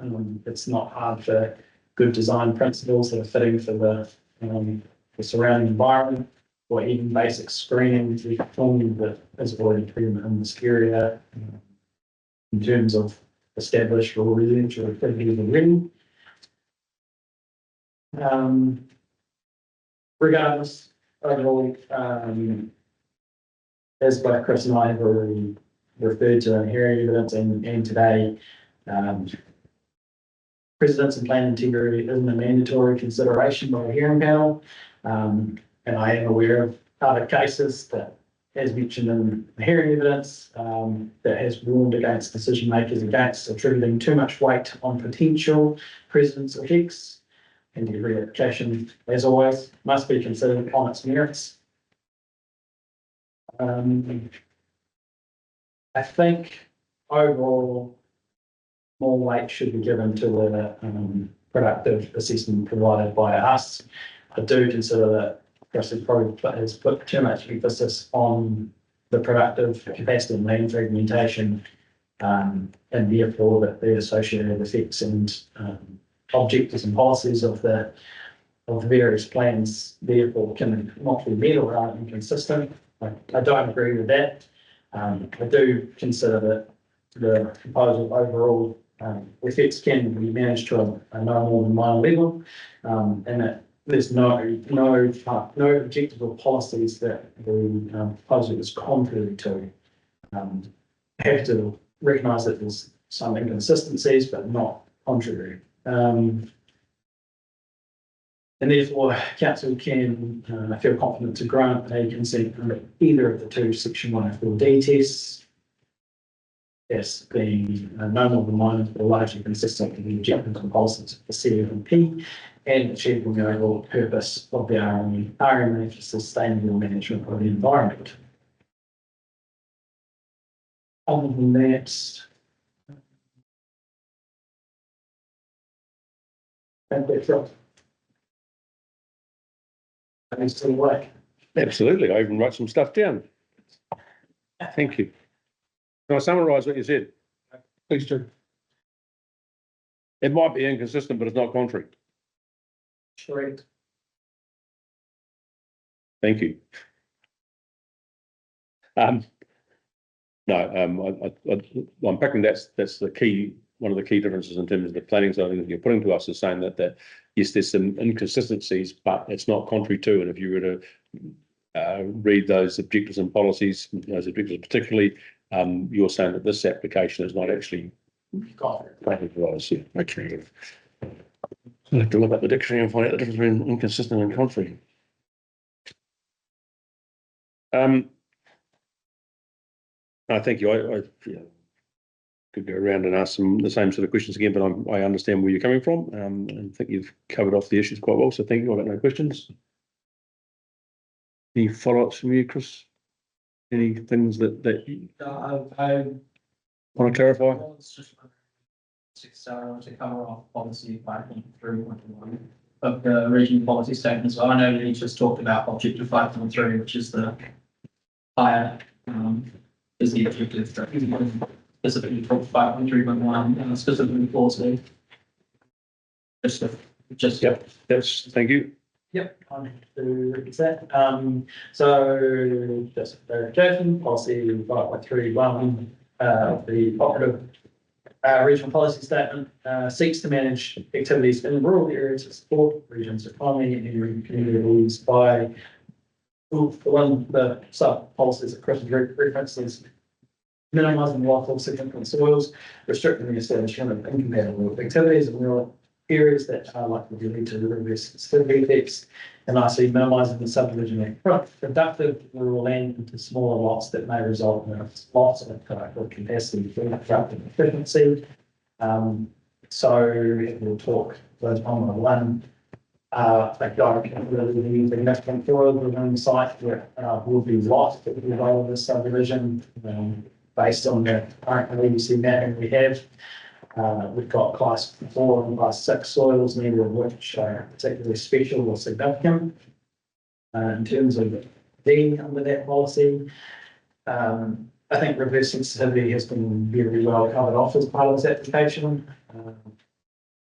Very comprehensive in terms of consent conditions that have been put forward that are over and above the standard reverse sensitivity conditions that we would see for a subdivision in the rural area. Lastly, I think probably the emphasis on that one is that in terms of minimising the subdivision of productive rural land, productive is the key word here, and I do think there's a limited productive values that are present at this site. And therefore, I don't really consider that there's going to be any loss in terms of productive capacity and productive efficiency. Low intensity grazing could occur on the site regardless of whether or not there's a fence there. Again, if you wanted to spend a heap of money, turn into a vineyard, you probably could, but it would not be viable. It would not be efficient use of land. And you've never seen payback. Let's check if there's anything I had mentioned in the hearing events that I would like to mention in terms of that policy specifically.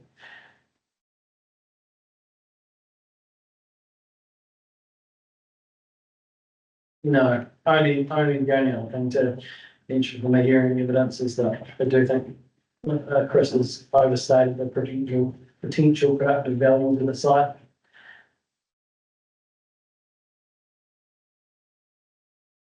Thank you. Yeah, I might try and summarise that. Yeah, I guess I'll make the observation is that the views that I've heard from the applicant, understand and respect. Equally, I understand and respect the views coming the other way, and I've said it before that I don't think anybody's actually particularly wrong. It's about saying, well, how does we as a panel interpret that to come up with the appropriate decision? So that's a challenge for us, which we'll work through. But thank you for your candidness, both Chris and Brodie, in analysing the planning instruments in particular. So on that basis, like I say, the decision of the hearings panel is reserved. The formal decision will be in writing and will be available within the statutory period of 15 working days. In the event the release of the decision is delayed, the applicant will be advised. The hearing is now adjourned. Thank you. Thank you. Good afternoon, everybody. Welcome to this reconvened meeting of the Central Otago District Council Hearings Panel. We're now going to move on to agenda item number 4, which is RC 240071. Hamley Enterprises 50 Sunderland Street, Clyde. This is a properly convened meeting of the hearings panel called for the purpose of hearing submissions in relation to a resource application to construct 6 townhouses at the site. I'll ask the minutes here to report on proceedings to date. All statutory requirements under Section 95 of the Resource Management Act have been complied with. The Section 42A report prepared by the planning consultant has been circulated to address the service and all submitters. The submissions received have been identified in the report. Thank you. The following procedure will be followed for the hearing. The panel may ask questions. Council's officers or its consultants will direct any questions, points of clarification through the chair, and the chair shall be deemed to be the person asking the questions. The applicant or the applicant's representative will be invited to make submissions and present evidence. The submitters or their representatives will then be invited to make submissions and present evidence. The Section 42A report writer will then be invited to make submissions and present evidence. The applicant will have a right of reply, but shall not be permitted again to diverse evidence nor raise new evidence. So before proceeding with the hearing, I'd ask that all parties appearing identify themselves, starting with the applicant. Thank you, Mr. Chairman. So for those that don't know me, my name is Jack Woodward. I am a consultant planner based in Cromwell. I've been operating in Central Otago for the past 8 years. Prior to that, working with the Queensland District Council. Joining me today, I've got the applicant on the far right, Mr. Joe Hamlin. and Mr. Michael Coppin. Also with us today is Mr. Robin Miller, Director of Origin Consultant, and a licensed heritage building advisor. And then on the screen, I believe we've got traffic consultant, Mr. Nat Fuller, who provided some advice around the parking and access arrangement. We've also got Mr. Jordan Cathcart from Cleveland, engineering consultant, investigating the feasibility around servicing.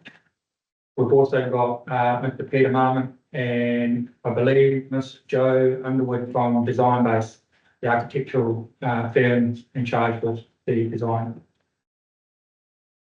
I believe that's it, Mike. Thank you. Sorry, I didn't quite catch Michael, was it? Yeah. What's the last name, John? Thank you. Thank you. That's the applicant. Now submitters. Mr. Perkins, you want to sit at the table while these guys are presenting, or you want to stay there and come up when it's your turn? Yeah, so you want to, yeah, thank you. I don't know, I'll bite you.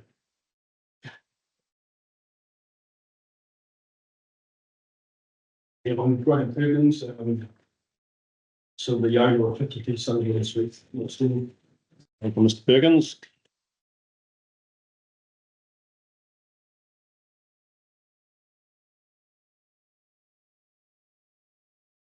Sorry, got lots of paper here to work through. Yeah. 52. And we were expecting another submitter, Mr. Peter Henderson. He's unfortunately not able to be here today due to other issues that have arisen in his world. But we do have his tabled submission that he's given us that we'll be referring to. Panel, I'm Neil Gillespie, I'm the chair of the panel for the council, and to my left, Martin McPherson and Ian Cooney, who are the fellow panel members, and of course Karen, who keeps us on the straight and narrow, and we've got Tom, our consultant planner, with Dan, who's going to support him as our land development engineer. So that's the team here. And so welcome to those that are on Teams. I'm sure if and when they need to, you'll tell me when they're going to speak if they need to about anything. Jake, that'd be much appreciated. I need now to ask for a motion that the section 42A report prepared by the planning consultant shall be taken as read, but I want to include in that in that report there is a recommendation that the late submission of Mr. Perkins be accepted by extending the period for submissions for RC 240071 pursuant to section 37A of the RMA. I'm assuming the applicant has no objection to that. Thank you. So I'll move that, please. Someone like to second it? Martin? All in favour? Aye. Carried. Thank you. Okay, with that done, formalities out of the road, we'll pass over to the applicant. Now we've got your evidence, and you know the drill, Jake. You'll read what you need to read and tell us what we need to tell, and we'll have questions and we'll go from there. Thank you, Mr. Chairman. Recognising that everyone's had an opportunity to read the pre-circulated material, I don't propose to repeat the body of my evidence. Rather, I intend just to read the executive summary, panel work and follow along. There's a couple of key paragraphs that I will look to refer to, and I will get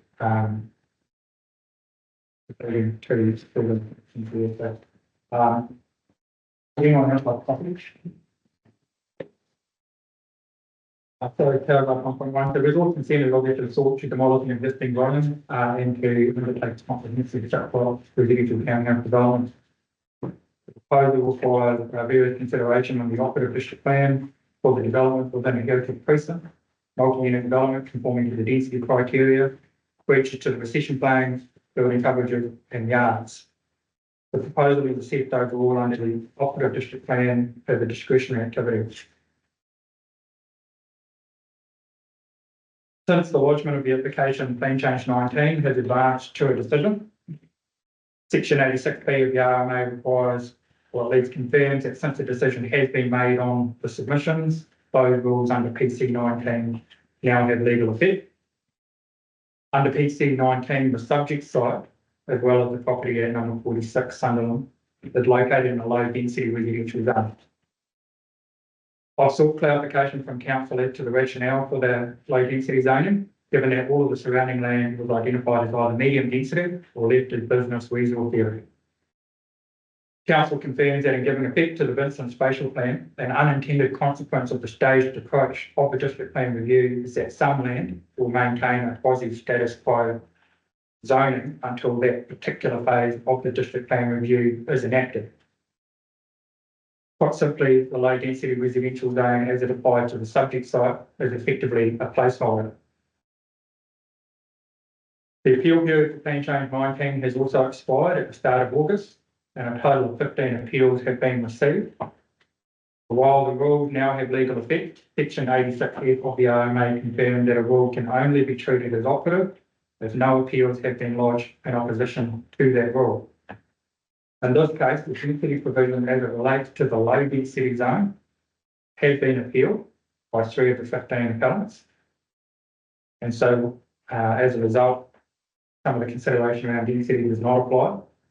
While matters such as recession claims, setbacks, and building coverages under the Plan Change 19 framework had not been contested. For all intents and purposes, they are to be treated as operative.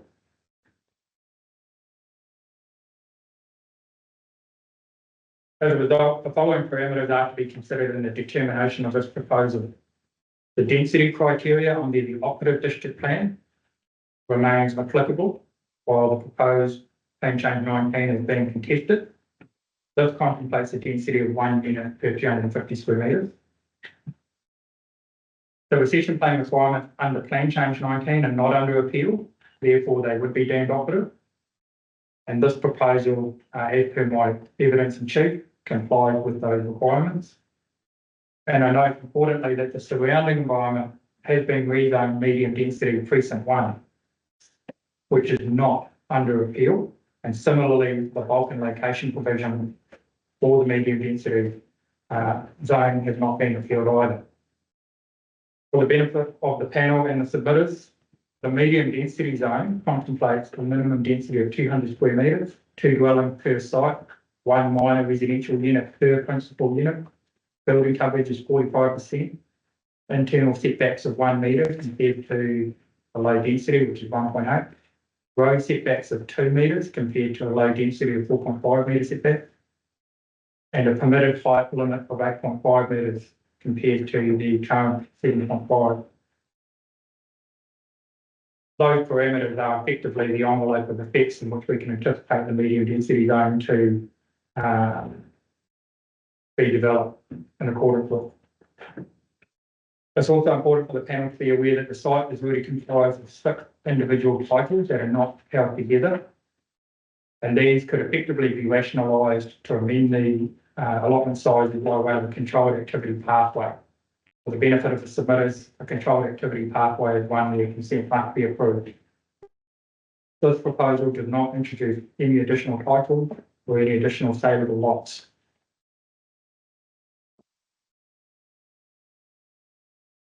Paragraph 1.5, it is this receiving environment which the panel can consider this proposal, and it is my assessment that the proposal represents an outcome that is contemplated by both the operative district plan and is consistent with the reasonably foreseeable receiving environment that is contemplated under the Plan Change 19 medium density zone.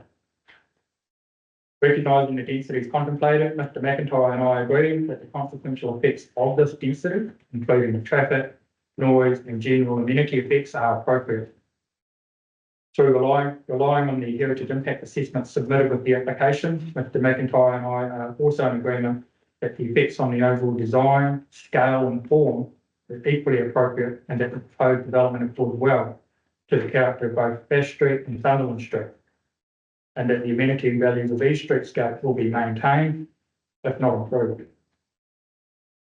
In terms of effects on neighbours, I largely just adopted Mr. McIntyre's assessment, and I've just focused my summary here on shading, bulk and dominance. So with regard to shading, some additional diagrams have been submitted, and I fully appreciate that they were submitted after the submission period. The shading diagrams demonstrate that the proposal will not generate any additional shading on neighbours that are materially greater than a hypothetical development that meets the permitted recession plane, setback and height requirement of the operative framework, the framework in which we've lodged a consent. With the plan change 19 recession plane provision now relevant, and recognising that the proposal complies with those now operative provision, I simply point out that the shading that could be contemplated under plan change 19 will in fact be greater. Quite simply, the plan change 19 recession planes are more relaxed than the operative regime. In terms of bulk and dominance, Mr. McIntyre's assessment raised a number of concerns and potential dominance effects with relation to a dormer on number 46 Sunderland Street. In my evidence, I hold a differing opinion on the basis that the extent of the built form protruding through the recession plane compared to what is theoretically permitted will not be materially different. And I've included a diagram in the body of my evidence demonstrating that. Furthermore, I just reiterate that the now relaxed setback and recession plane requirements of PC 19, the dormer in question would effectively be a permitted activity.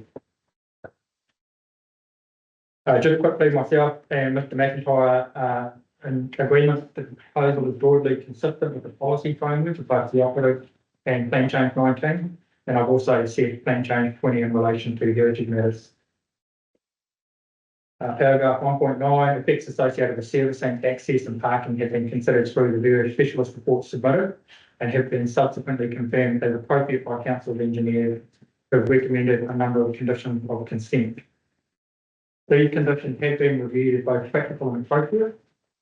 However, we do recommend a minor reword in relation to the legal access. Now, I've handed out a copy of the scheme plan that was included in the application. So this scheme plan has not changed, but the only difference on this scheme plan is we've added some additional dimensions. So specifically, in right-of-way areas E and F, we've identified a 6.6 metre legal width. So that's not a formed width, but that's the legal width. And we've also identified an easement area A, a 4 metre legal width. Now, the conditions of consent requires,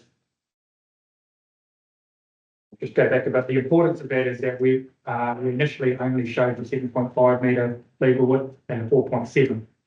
The subsequent conditions of consent that came out of the council engineer's review was that assuming consent was granted, a legal width of 4.7 and 7.5 metres accordingly was to be imposed.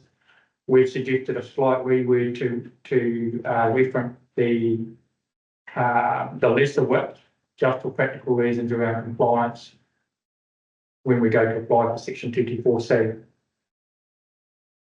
I just need to reiterate that the scheme plan remains no different to what was assessed by the engineers, and they would have noted the taper and the constrained dog leg, so to speak. We're effectively just ensuring that the conditions are worded for practical implementation purposes. Last two paragraphs, the effects on the existing stone wall was raised by a number of submitters, and we've presented some evidence from Mr. Robin Miller on that. But I just simply point out to the panel that the shading concerns that have been raised by the submitter are no greater than what is contemplated by both the operative district plan and those of the proposed plan change 19. I think it's important to reiterate that the existing building is located quite some distance away from the existing boundaries, but to recognise that the district plan contemplates setbacks of up to 1.8 metres from that particular boundary, as well as height limits of 2 stories, 7.5 metres. Overall, the proposal represents a change as to what appears today. However, this change is in line with the densities that are contemplated. Equally, it is in line with the outlook that is envisaged by plan change 19. With this in mind, considerable care has been taken in the design of the unit to ensure that the change responds appropriately to the heritage precinct. Through close consideration of the heritage guidelines, as well as the bulk and location performance standards of the operative framework. So that's just I've tried to condense my evidence as much as possible, so I appreciate there might be some gaps. Happy to either field a question and wait for those. Jim?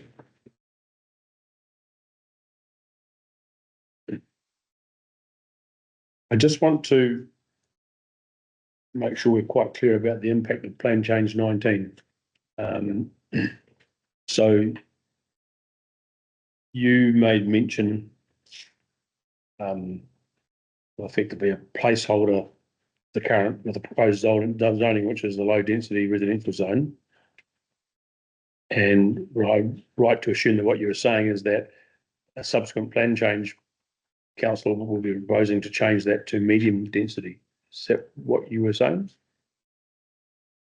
So to clarify there, and I probably need to direct everyone to 3.3 of my evidence and sheet. Yep.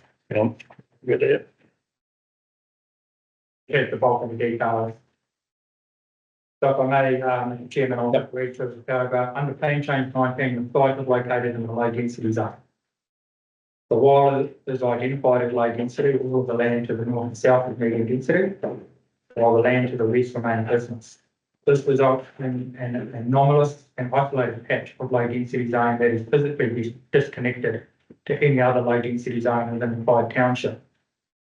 So following my clarification from the council, the rationale for this is that the council confirms that given effect to the spatial plan, some land has been kept as low density. Paragraph 3.4, the spatial plan actually identifies the subject site as being located in a business orientated zone. Specifically, the spatial plan identifies it as a retailing precinct. So for all intents and purposes, it's the council's intent that the subject site and that of number 46 would fall within the business resource area review. The timing of that hasn't been confirmed with me. So I guess just to answer your question there, Commissioner, we expect the site to be subject to a business zoning in due course. But the reality is, no matter what, that's low density. The low density applies to that. Yeah. So despite what might be going to happen, it could be better, worse, or indifferent. We can only consider what it currently is. The panel will consider the low density zone and PC market. Yeah, so I want to make sure that you didn't think we should be in. Yeah, but wait, yeah, okay, no, that's fine. Thank you.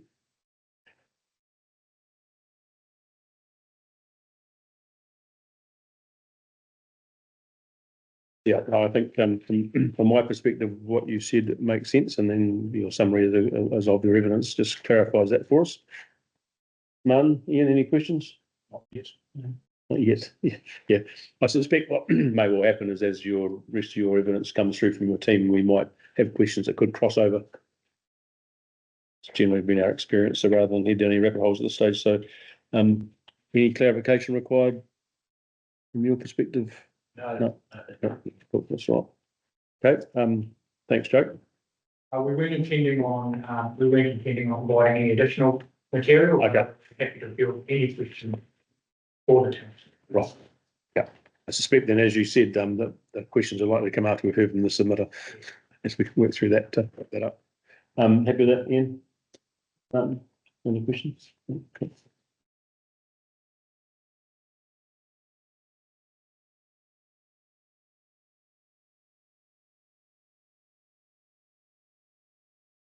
Right. So now go to the submitters.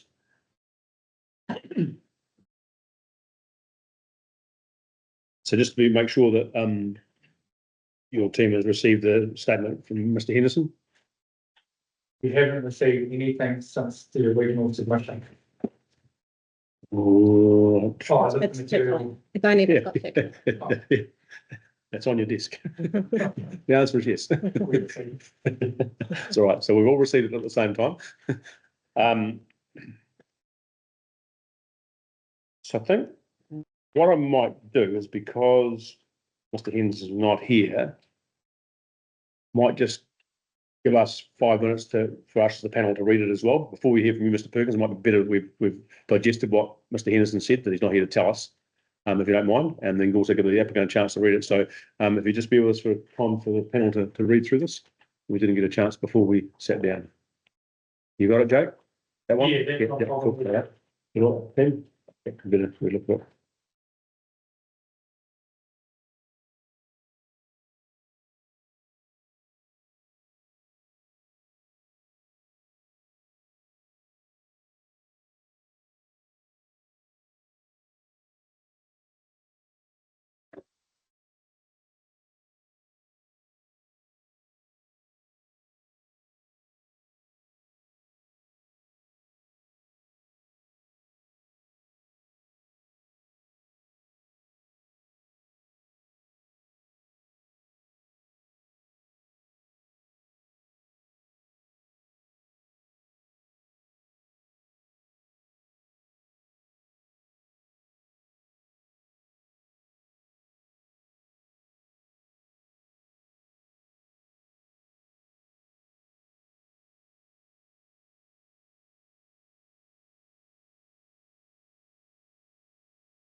So then, you had a chance to read it, hopefully. Yeah, it's unfortunate that Mr. Henderson's not here because for him to have said out loud what he's written down here would have been probably quite helpful.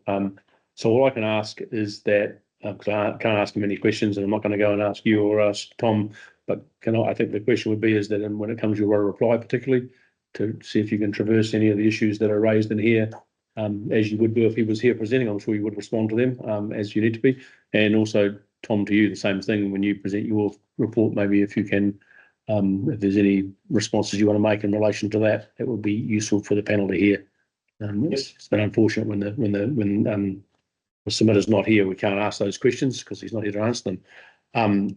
But I do think that it might also pan out that Mr. Perkins has probably got some similar issues that he's raising and might pick up on some of those, so we might get a chance to tease some of them out by default. Not that you're going to answer for Mr. Henderson, but you might be able to give more, bring more attention to the issues that he's raised, perhaps. That makes sense to everybody? Yeah, thank you. Right, so thank you, Mr. Henderson. Mr. Perkins, now for you to speak to your submission. And we've got a statement from you, and you can tell us what you think, and we may have some questions for you. Apologies in advance, I do have a pickle in the throat. My name is Graham George Perkins. I reside at 52 Sunderland Street, Clyde. I'm a senior constable in the New Zealand Police, and I've worked for the police for 31 years, with the last 5 of them based here in Alexandria. I have owned my home in Sunderland Street for 19 years. Now I've removed paragraph 2 based upon the jurors acceptance of my late application. There are 3, while I've noted the number of issues in my submission, I intend to focus on the heritage and amenity effects of the proposal. I bought a place in Clyde many years ago because of the peaceful, spacious nature of the town and its significant heritage character. The character and amenity that attracted me here is only located in the old part of town, with the fast-growing new areas largely devoid of the traditional Clyde character. In my view, this proposal should be located in the newer parts of Clyde, not this area. It is simply not compatible with the heritage heart of Clyde, which is covered by a heritage precinct overlay. I am mystified why this application was not publicly notified, given the significance of heritage to this town. My understanding of the law is that council cannot grant a resource consent if it should have been notified and wasn't. While acknowledged it was notified on a limited basis, in my view, it should have been publicly notified, given the wider public interest in the heritage of our town and the residents in South and Pesh Street that will be directly affected by this application, other than the neighbouring properties. I have seen references to the heritage impact assessment in the AEE and the council's section 42A report. I am staggered that council did not have this peer reviewed. As I understand it, council always peer review landscape architects reports for applications relating to dwellings and landscape zones. That has not been done here, which is a significant oversight given we are dealing with a heritage precinct. Because no peer review has been done, the section 42A report is largely just accepted what the applicant's consultant has said without applying the appropriate planning lens to its conclusion. This is a major flaw in the section 42A report. The report states the origin report explains that the residential portion of Clyde precinct has no clear dominant style, but notes that houses are generally simple with basic shapes and roof lines.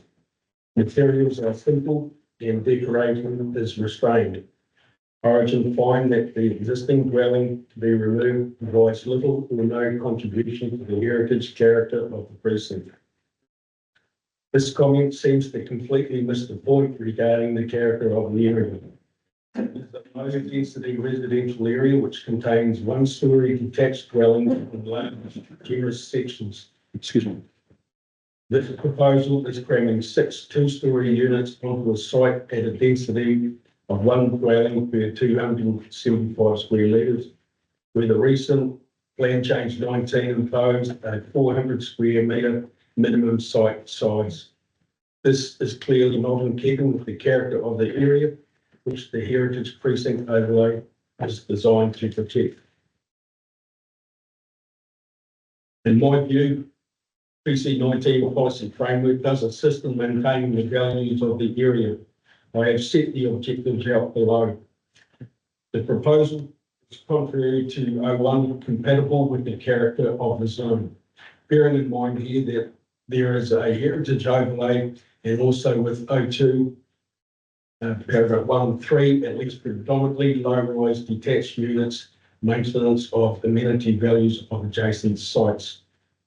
And I've included the table in the submission there. At the bottom of page 31 of the section 42A report, the planner is rather dismissive of this policy framework, suggesting the word predominantly means that we can depart from this policy outcome. In the wider zone context, this argument may carry some weight, but again, we are dealing with a heritage precinct overlay, which is designed to protect the character of the area. That character is low-rise and detached units. So while it may be okay to depart from this direction in some parts of the zone, it is not okay to depart from it here. Furthermore, low-rise in this sense, because of the character of the precinct, might mean one-story, not the two-story development proposed here. The planner suggests that it's low-rise because it meets the maximum height, but fails to consider the heritage overlay. Also, the examples given of a two-story and bulky buildings at the second bullet point on page 23 of the application all relate to commercial buildings well separated from this location. They are quite disingenuous examples. So in my view, the proposal is contrary to the key parts of PC19 objectives, particularly when the heritage overlay is considered. The key policy flowing from the objectives is the following. And again, I have listed the objective of the low residential zone, not one.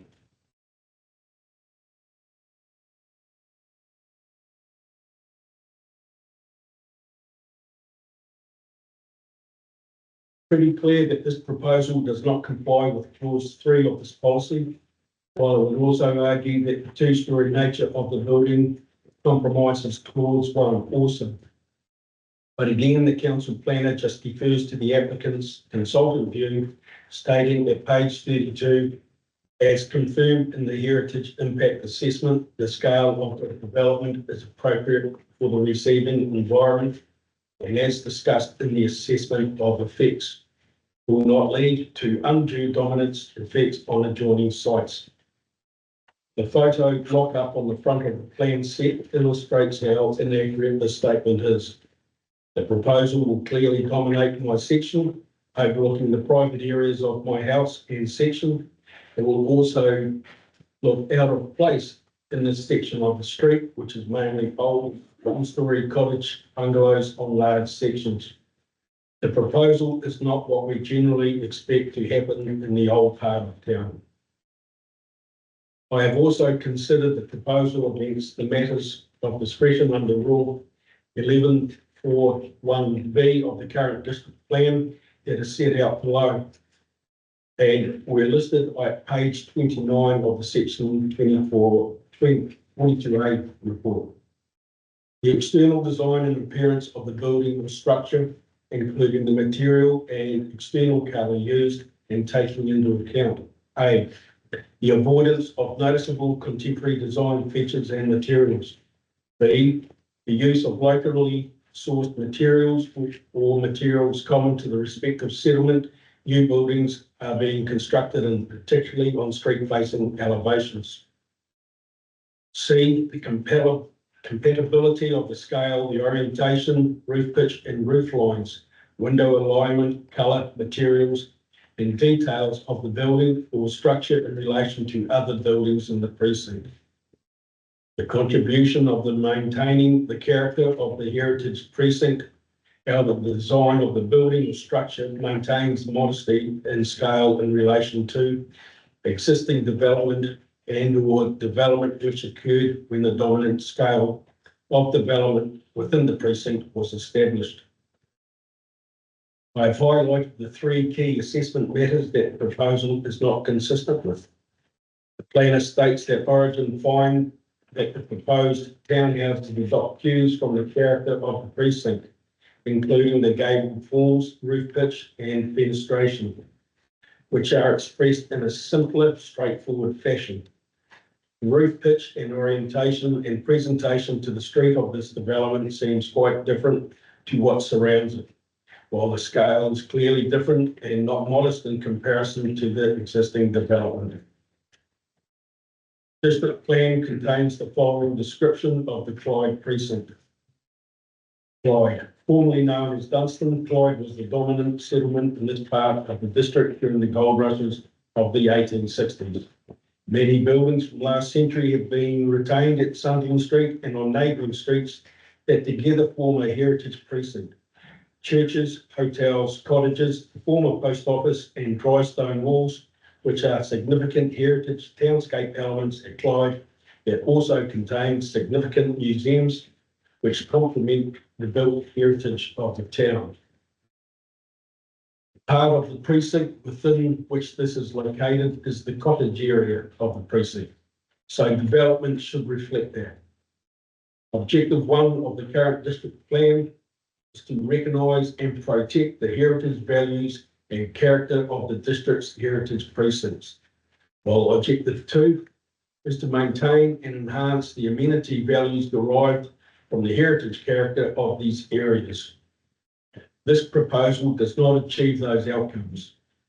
Policy 1 relates to new buildings in the precinct and states to ensure any alterations to or the erection of structures, including buildings and signs within a heritage precinct, complements the existing character and values of that precinct by recognising and providing for the following matters: the relationship of the building to the heritage precinct and its predominant characteristics and values, including consideration of both consistency with and enhancement of the predominant heritage character, and also any juxtaposition of heritage values from different eras.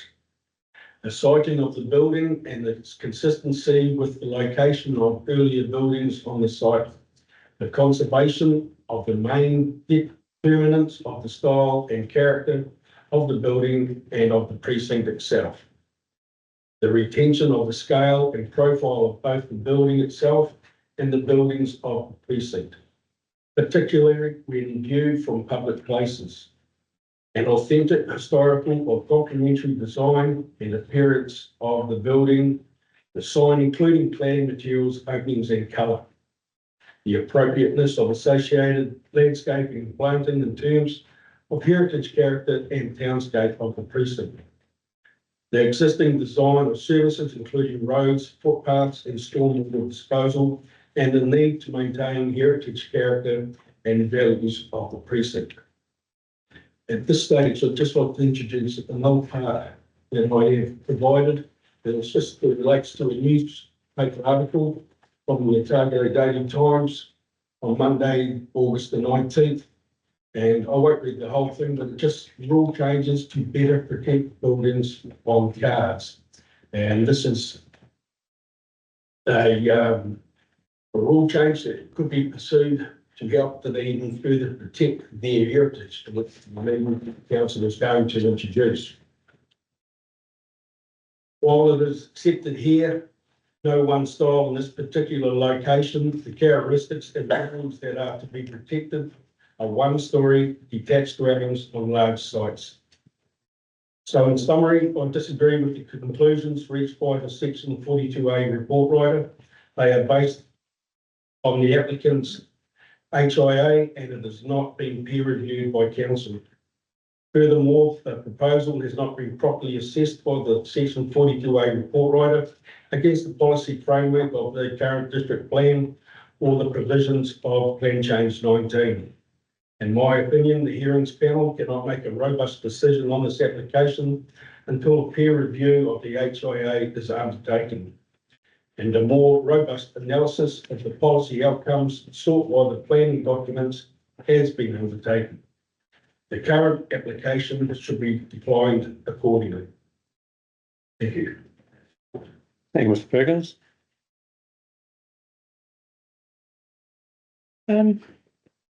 My first question, hopefully I've got this right. So your property is the Alex side of this property, isn't it? I've got the right one. That's cool. Yeah. And we've seen in the subdivision plan that Mr. Woodward spoke to earlier that coming between your section and the subject section, there's a stone wall. Yes. And then at the state highway end of your section, there's a kink in the boundaries. Yes. Yeah. And so that wall goes all the way to the back Yeah. It's corner, and then but there's no wall then, and as the section then goes out to Fash Street, the wall doesn't continue. no. Okay, because I'm confused, and I'll raise this saying when I look at the GIS maps that shows that boundary going straight through. So something in the system, yeah, there's a slight step showing clearly here, but when I look at the GIS maps, there ain't no step. Every section inclines like that. Yeah, no, yeah, but the legal boundary, so it's confusing. And doesn't quite make sense because it's my only way of raising a question that Mr. Henderson raised. So I'm using it as your property that's affected, but it just doesn't seem to be when you look on the GIS that boundary goes straight through. And yet the survey plan is showing now. I know there are some history about Clyde surveys, and I know there's a note here that says that subject to full land transfer survey, but the applicant's quite definite that is got a step in it. Correct, yeah. Yeah, so we had the surveyor out on site. You have to recognise that the parcel is limited as to parcel. Yep. That process involved defining the occupation of various structures, including stone walls within a particular parcel. And through that process, you'll find that the boundary can be formalised or could be formalised By this plan. by this Yeah. plan. So while the current plans are showing the line going straight through, because it's limited as to parcels and the survey work, then what you were saying is that on a subdivision application, that would redefine that boundary. Okay, cool. Sorry, I just wanted to clarify that because it's sort of, you look at it and go, doesn't make sense, something that doesn't coincide with what's already here, but I was aware that because of the fire station issues that I had some years ago, raised those exact issues with neighbours, so I'm quite special, as you've already said, but yes. Thank you. So, Mr. Perkins, you're saying that this proposal doesn't meet the densities that Plan Change 19 has just approved, which are subject to appeal, which means that the panel's got the quandary of having old rule, new rule. And then the old rule would default back to 250. Yeah, okay, cool. And in particular, in relation to the heritage precinct in your paragraph 12, you were saying that to meet the rules that are there in 11.4.1b, that the ones you've highlighted are where this proposal fails in terms of meeting those rules. Yes. And largely because what's going is, you said the compatibility is not going to work. No, it's 2 stories, 6 units. You've crammed onto a small section. Yeah, thank you.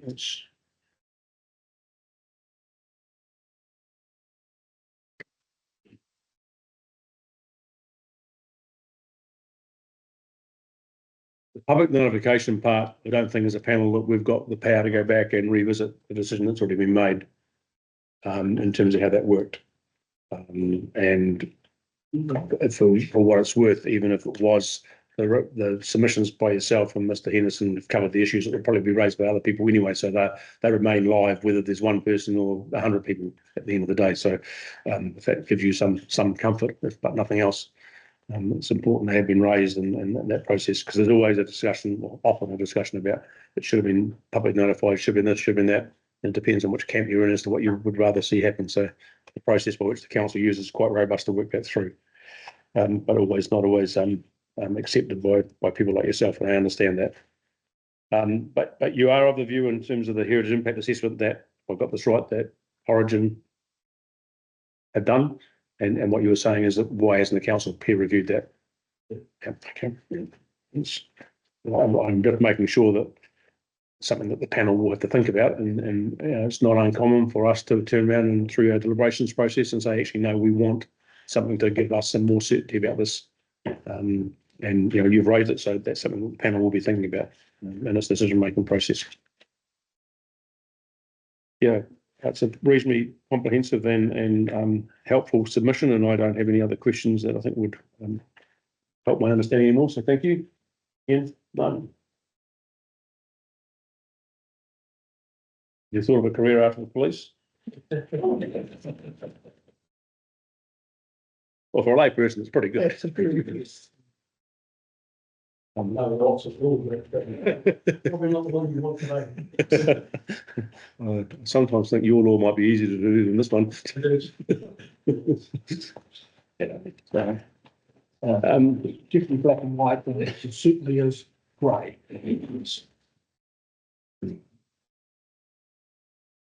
Tom, anything you want to clarify that the submitter has covered I've got a bit of a summary of when you do it? I do have. Yeah, I think a lot of the points are covered in what I'm. Okay, that's good. Yeah. Do you have any questions?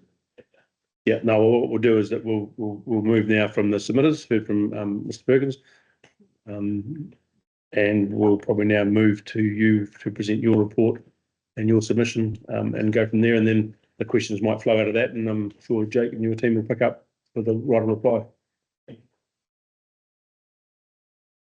All yours, Tom. Good afternoon, panel.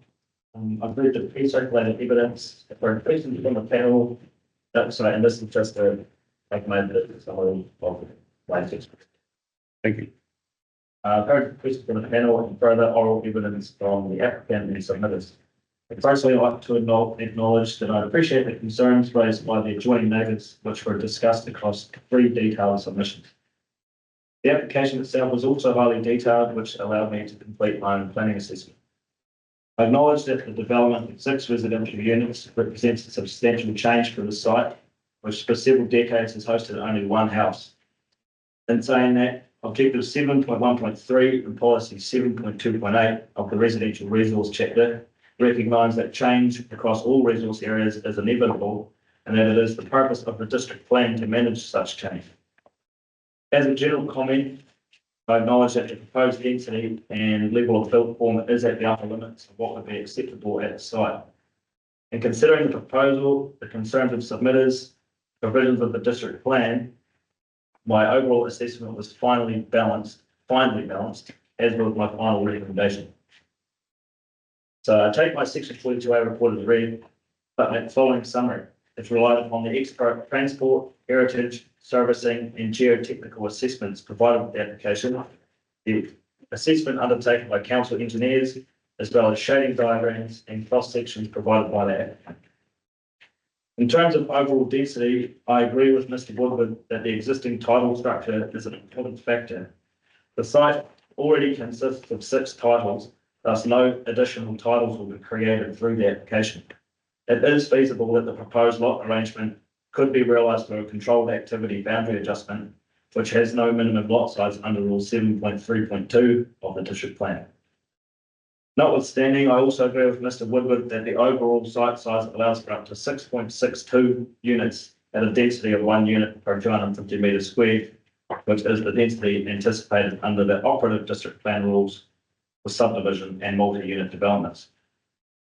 Given the existing tidal structure and the site size allowing for up to 6.62 units, I consider that a density of 6 units is appropriate. And I would like to note that the recently released Plan Change 19 decisions impose a 1 unit per 400 metres squared maximum density for the site, which is not met by the proposal. However, and this has been discussed, there are 3 active appeals on the proposed density, thus that rule is not yet operative. And I place more weight on the operative district plan for the residential resource area standing. Regarding heritage, I've relied on the findings of Mr. Miller's heritage impact assessment, which finds that the proposal is compatible with the precinct. I also accept Mr. Miller's assessment that the existing house to be demolished has little to no heritage value, which is important in consideration of the relevant objectives and policies of the heritage chapter. In response to Mr. Perkins' question about the peer review of the heritage impact assessment, I note that peer reviews can be requested under section 92.2 of the RMA or section 42 if the activity, in the authority's opinion, may have a significant adverse environmental effect. On review of Mr. Miller's heritage impact assessment, I did not consider that the proposal would have a significant adverse effect on heritage value.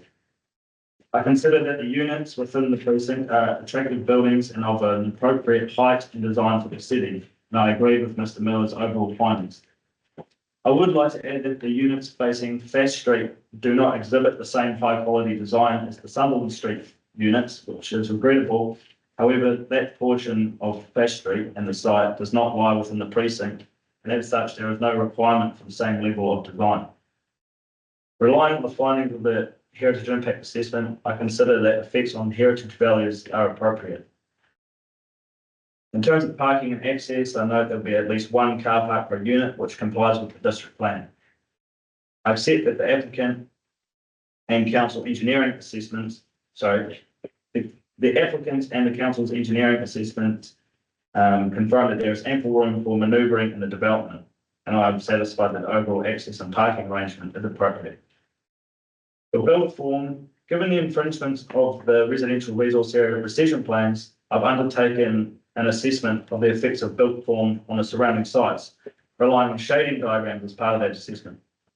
Overall, I consider that the effects on shading will be acceptable and largely indiscernible from development that complies with the recession plans and height limits. Now, I accept Mr. Woodward's statement that the more relaxed Plan Change 19 recession plans are treated as operative.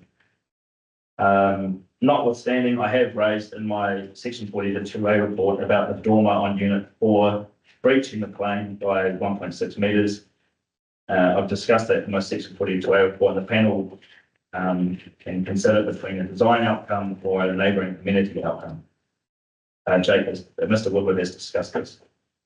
The proposal complies with all external setback requirements being on the outer of the current site. There are a range of setback and recession plan breaches between the proposed units themselves. However, the effects of these are contained within the site, and I do not see these as reasons to decline the consent. Maximum site coverage will be exceeded. I'm satisfied that this is appropriate, given the comprehensive landscaping proposed and the intention given to stormwater disposal, which is supported by a geotechnical assessment and accepted by council engineers. For that matter, I accept that all servicing matters have been adequately addressed by the applicant and accepted by council engineers with the conditions. I consider that the proposal is consistent with the objectives and policies of the operative district plan. I consider that the proposal is largely consistent with the objectives and policies of Plan Change 19. I do note that Objective 1 seeks to provide for predominantly low-rise developments. The proposal is not a low-rise detached development, sorry. The proposal is not a detached development. However, I see that departures from the style are enabled by the inclusion of the word predominantly in the objective. Future similar proposals may not be consistent if the predominant development implied is no longer detached development. And I would just like to point out that, and it's covered by, discussed by Mr. Perkins. I consider that two-story buildings are low-rise development because they are well under the permitted height limit. Overall, having considered the evidence presented at today's hearing, I remain of the view that this is a well-designed proposal and that the application stands up to assessment against the relevant district plan provisions. I consider that the proposal is appropriate and that consent should be granted, subject to appropriate conditions set out in my section 42A report. I'm happy to take my question. Thank you. I'd like to just work through the Heritage Precinct Rule 11.4.1b. And because it talks about in C, the compatibility of the scale, orientation, roof pitch in relation to other buildings in the precinct.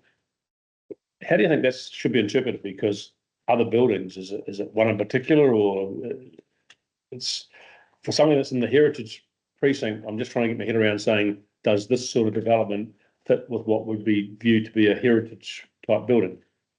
Well, in this instance, the application was accompanied by the Heritage Impact Assessment, and that's what I relied upon. Okay. Get it, yeah. Yeah. So then what you're saying there is that you know, your role as a planner is the planning side of things, but someone who's an expert in the heritage, that you've relied on their view. Yeah, Yes. And we've heard from submitters that actually you panel should consider getting that peer reviewed. And you've covered that off and said, well, you didn't think it was important because what you had was, I think you used some words, there was nothing that. The trigger is significant under section 19.2. Yeah. But the panel are able to get it peer reviewed if they see it, but yeah, okay. Section 32. Yeah, okay. Yeah. So what you're saying, there was nothing significant in what you've seen in terms of a requirement to do that? I didn't think it met the significant trigger Yeah. of environmental effects. Okay. Maybe unfair, but what would it take to meet that trigger?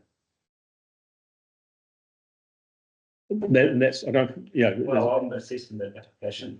Yeah, So, yeah. But I mean, that was a tricky question. Yeah. I'm assessing this application, but I mean, Yeah. In this case, your view was, and okay, I respect that, and the panel does have the opportunity to look at that further. No, thank you for that.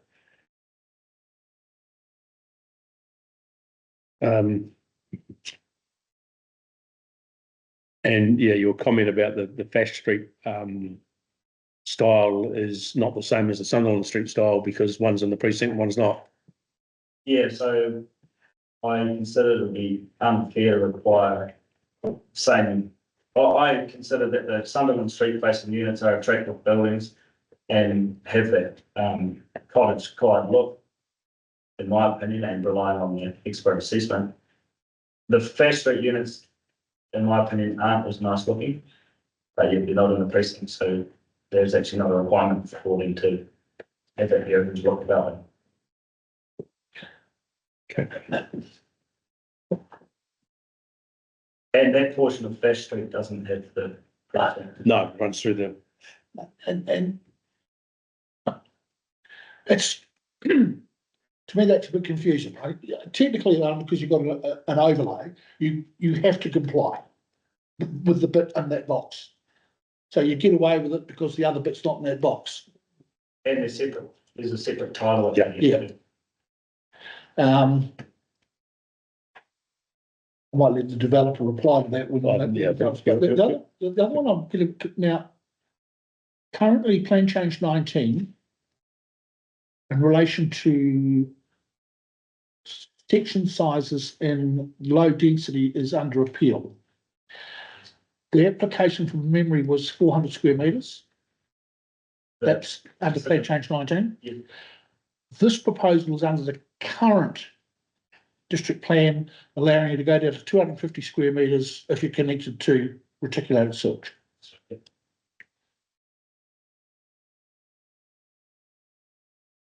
If plan change 19, the appeal against that 400 square metre section size is not successful, how does that affect this proposal?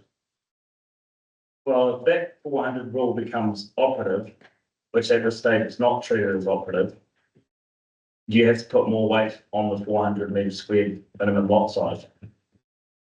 And Maybe too late by then. well, that's the timing is all part of it as well. The application was made prior to the decisions coming up. Yeah. And the appeals do, in my opinion, play a big part in the outcome here. Because at the moment, with the appeals, in my opinion, I had to put more weight on the operative district claim density. And that's the obligation we are under as a panel, is we have to make a decision based on the current rules, not what is either being proposed or being appealed. Yeah, there's a weighting exercise has to be done. Just take that one step further, the weighting of that, if the, say the density hadn't been appealed, so it was deemed to be effectively operative 400, then again, the weighting would change quite significantly. Yeah, if there was no appeal, then that rule becomes operative. And this would be non-compliant. And the 250 rules are Gone. Well, this would be non-compliant. yes. However, the application status, I think, is frozen from when the application's made. Yeah. So there's a few factors at play. We want to go there. Well, we're there, but we're not. We don't want to go. Don't make it any more complicated than it already is. Ian, anything?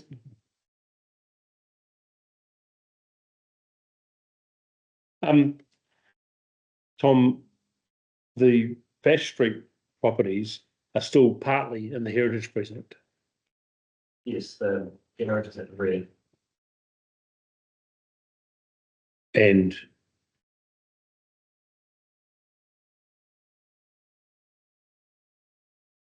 yep, okay, yeah, okay, just there. Yeah. I suppose it's a bit hard to require anything from there when it's an internal issue. Right. Nothing else? Right, I'll leave it at that. Thank you, Tom. Is there anything, Dan, that you want to add?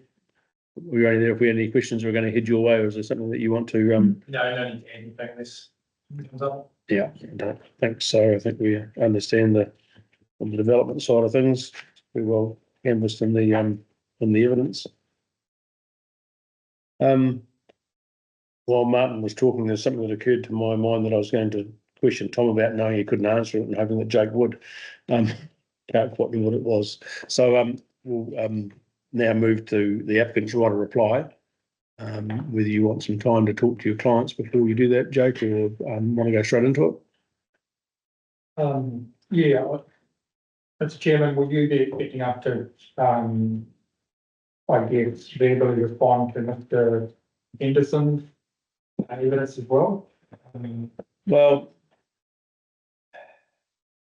it's a pity he's not here. You know, at least Mr. Perkins had a chance to say what he wanted to say, and and we've been able to ask him some questions. I don't want to complicate it. I don't want to make things take any longer, but I wonder if your right of reply may be in writing. Well, the reason why I ask is because I think a lot of the matters that have been raised from my brief overview have been addressed in our board of evidence. The second half of this submission talks a lot about the heritage issues which have been raised from. Yeah. So look, it may be there will be an opportunity just to speak to the critical parts. Yep.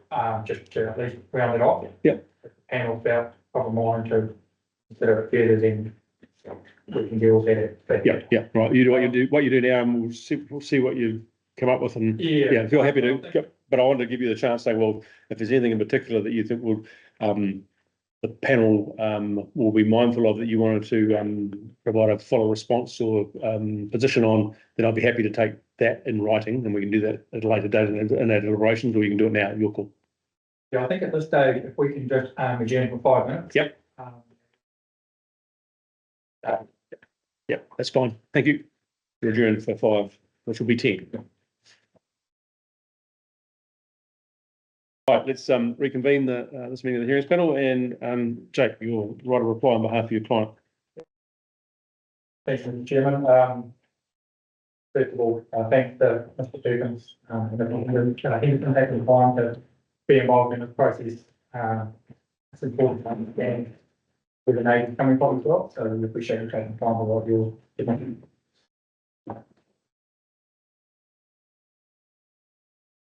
I suppose in terms of our right of reply, the first point that I'd like to speak to is just around this requirement for a peer review of the heritage impact assessment.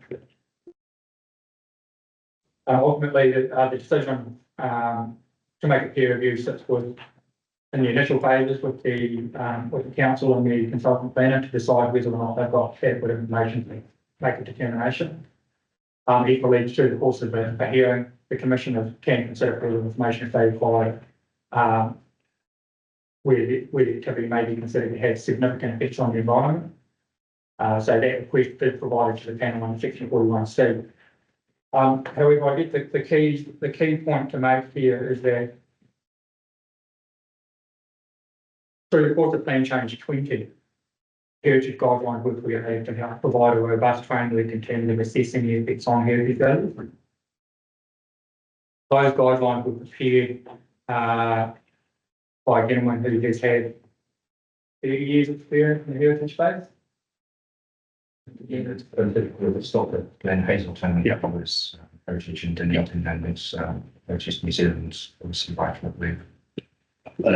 Council were quite keen to have him do what he did. So Yes, very well expected. Yeah. So So effectively, the guidelines have been created by, from my perspective, a reputable and credible expert in that space. And as part of those guidelines,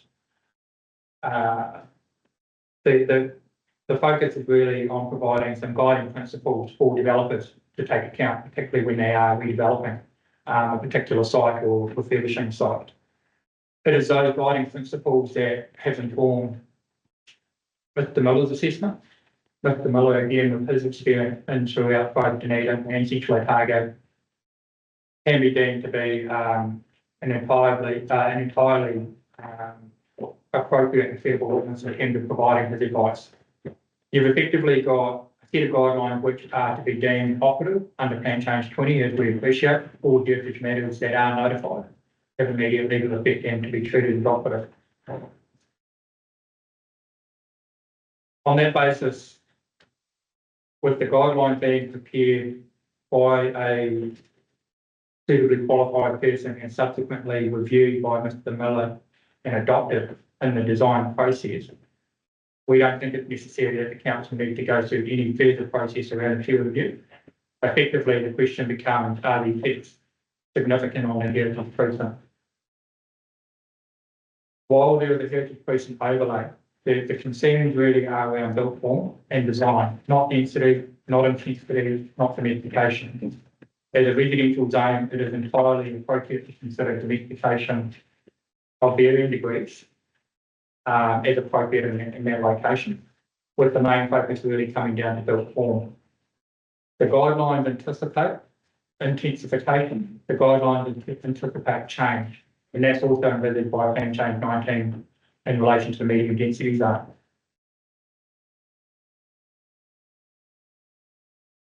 The design approach that's been adopted by the applicant, as informed by Mr. Miller, is to take that multicellular design approach the idea of having single story structures in the front setback, the idea of having a simple roof form, the simple material, the implementation of stone walls that reflect the vast network of walls throughout Clyde, all of those elements create the streetscape that has been promoted, which from Mr. Miller's perspective, it enhances the amenity values of that precinct.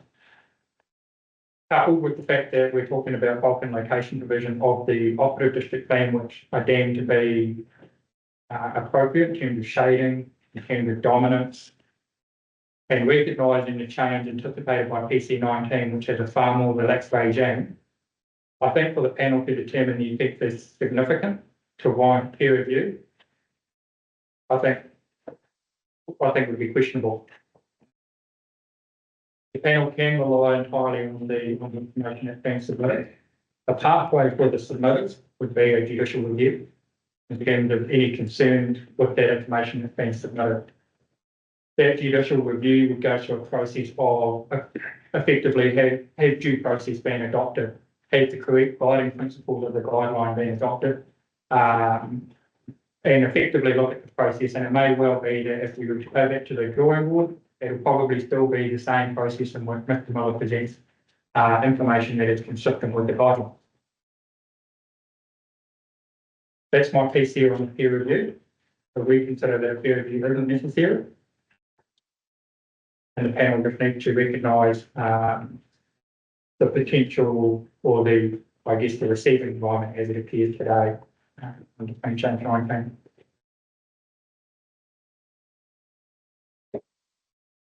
From there, I was just briefly going to speak to Mr. Henderson's material, which we're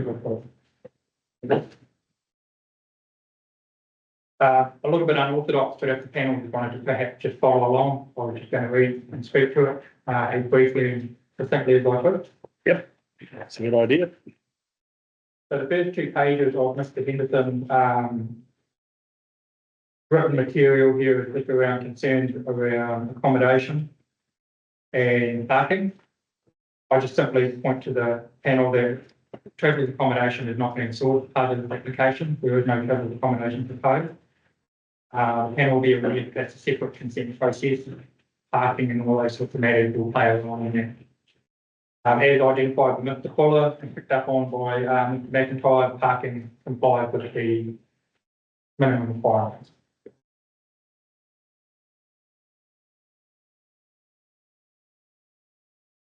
Page 3 of Mr. Henderson's report talks about the dimensions of the access and talks about the stone wall jutting out 0.5 metre or so. So all of that's been taken into the design. We sent out a survey at the start of the process to effectively mark out the access for it. We subsequently had that reviewed by Mr. Fuller, who's applied the tracking curves, and that it's been determined that we can physically, practically, feasibly provide vehicle access,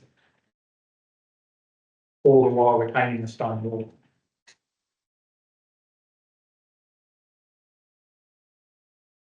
Just jumping through to page 5 in relation to concerns around earthworks and the potential effect that they may that may have on his concrete wall and his fence. So what Mr. Henderson is referring to there is a slight depression in the ground, and his fence has been built upon a basically a vertical concrete plinth. So it's not supported on either side, it's basically a vertical concrete, In my evidence, I have included some imagery to detail that we are not doing any filling on that fence whatsoever. The site is largely flat to the extent that the earthworks are going to be limited to a maximum height of, I believe, of about 250 to 500 mils internal to the site. So they're very minimal earthworks, no earthworks consents are required. There will be no loading on Mr. Henderson's fence.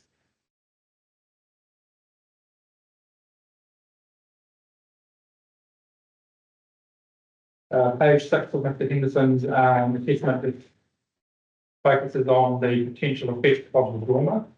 I just wanted to make a quick point of clarification and Mr. McIntyre may need to chime in here, but he mentions in a section 42A report, as well as his right of reply, that the dormer was breaching through the permitted possession plane by 1.6 metres. I'm not too sure where that's come from, but from my working out, and my evidence in figure 4, I believe it is, that protrusion is 650 mils. Figure 4 on page 13. We provided a comparative analysis of a permitted scenario and a proposed scenario. So the panel are reminded that unit 4 is on the Bash Street title, which did not have an overlay. So the permitted baseline is entirely applicable. The district plan permits one gable to protrude through the possession plane up to a height of 6 metres. Effectively, you can have a 6 metre high gable end protruding into the possession plane and be classified as a permitted activity. So the left image of figure 4 illustrates that permitted scenario. The image on the right is what is being proposed, which is a 650 mil protrusion. This is my opinion, purely my opinion, but when you take that degree of protrusion and you look at the earlier image, figure 3, in terms of the diminishing scale of the gable form, coupled with the fact that the dormer is located on the southern side of Mr. Henderson's property, and reflecting on the fact that the PC19 possession plan provisions are not under appeal, I take the view that the effects on building bulk are no greater than what are contemplated by the district plan.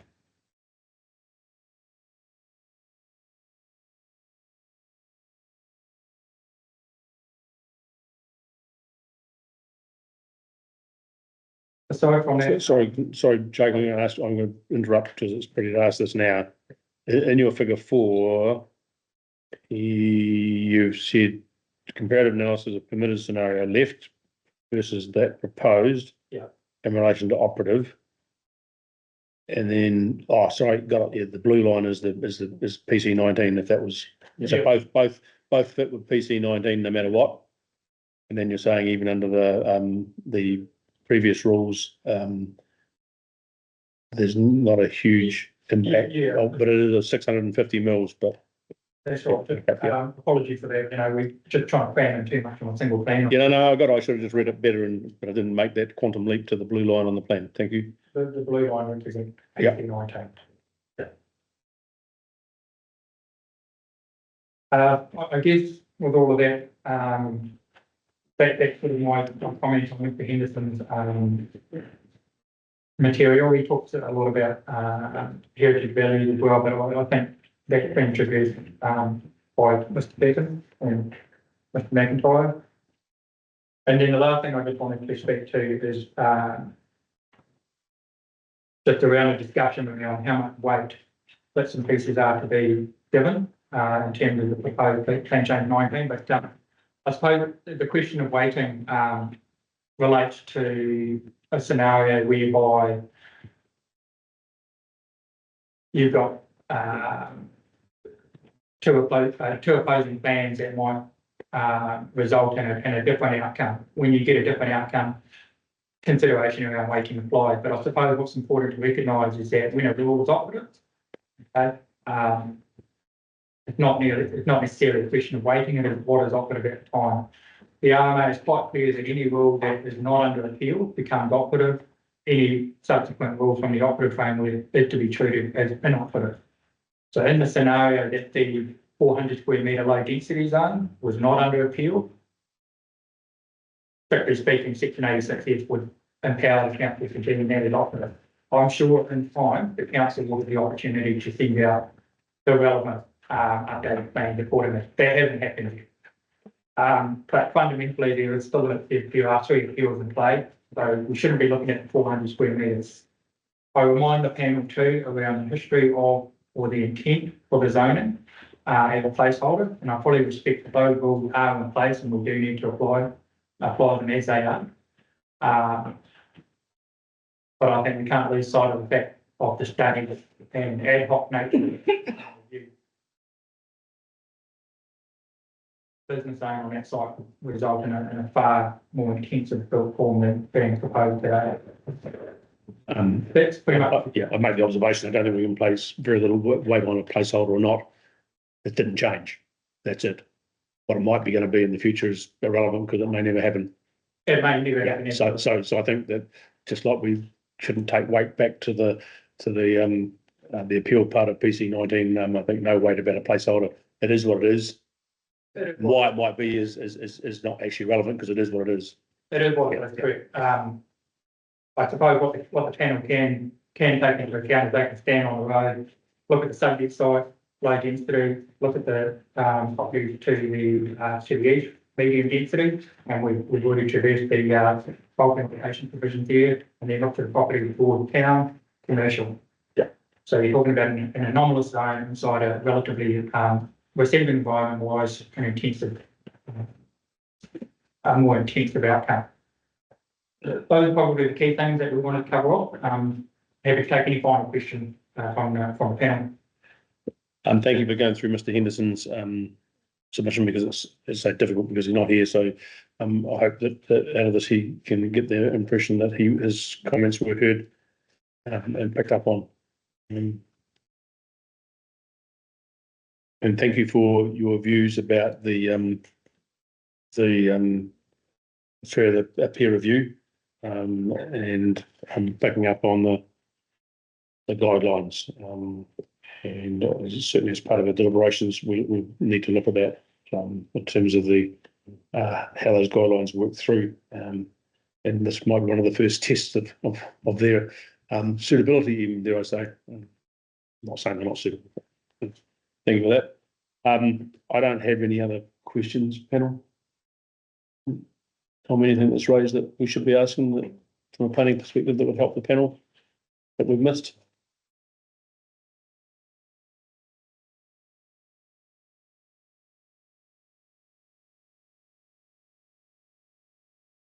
No, yeah, you're aware that you can request peer review. And I would, just point out that I haven't put any weight in my section 42 report on the placeholder discussion. Yeah. I think I get the point that Jake was trying to make, but part of me would also say the best thing the council could have done through PC 19 with hindsight is probably make it the same as everything else around it. Forget about the placeholder because that's a separate process. But anyway. I'm satisfied. They know that the low density is in place. Yeah. And that's important. Yeah. Why doesn't matter. We have to do it. It's not a mistake. It is what it is. It is what it is. All right. On that basis, thank you, everybody. Unless there's anything that I've missed that anybody wants to raise, I'm going to say the decision of the hearings panel is reserved. The formal decision will be in writing and will be available within the statutory period of 15 working days. In the event the release of the decision is delayed, the applicant will be advised of the delay. The hearing is now adjourned. Thank you, everybody, and especially Mr. Perkins and Mr. Henderson. Very good to have people that are out there making submissions in a minefield. It's not very easy. But thank you for taking your time to be here and present your case. I really appreciate that. Jake and your team, thank you. Very professional. We'll hear from us. Thank you.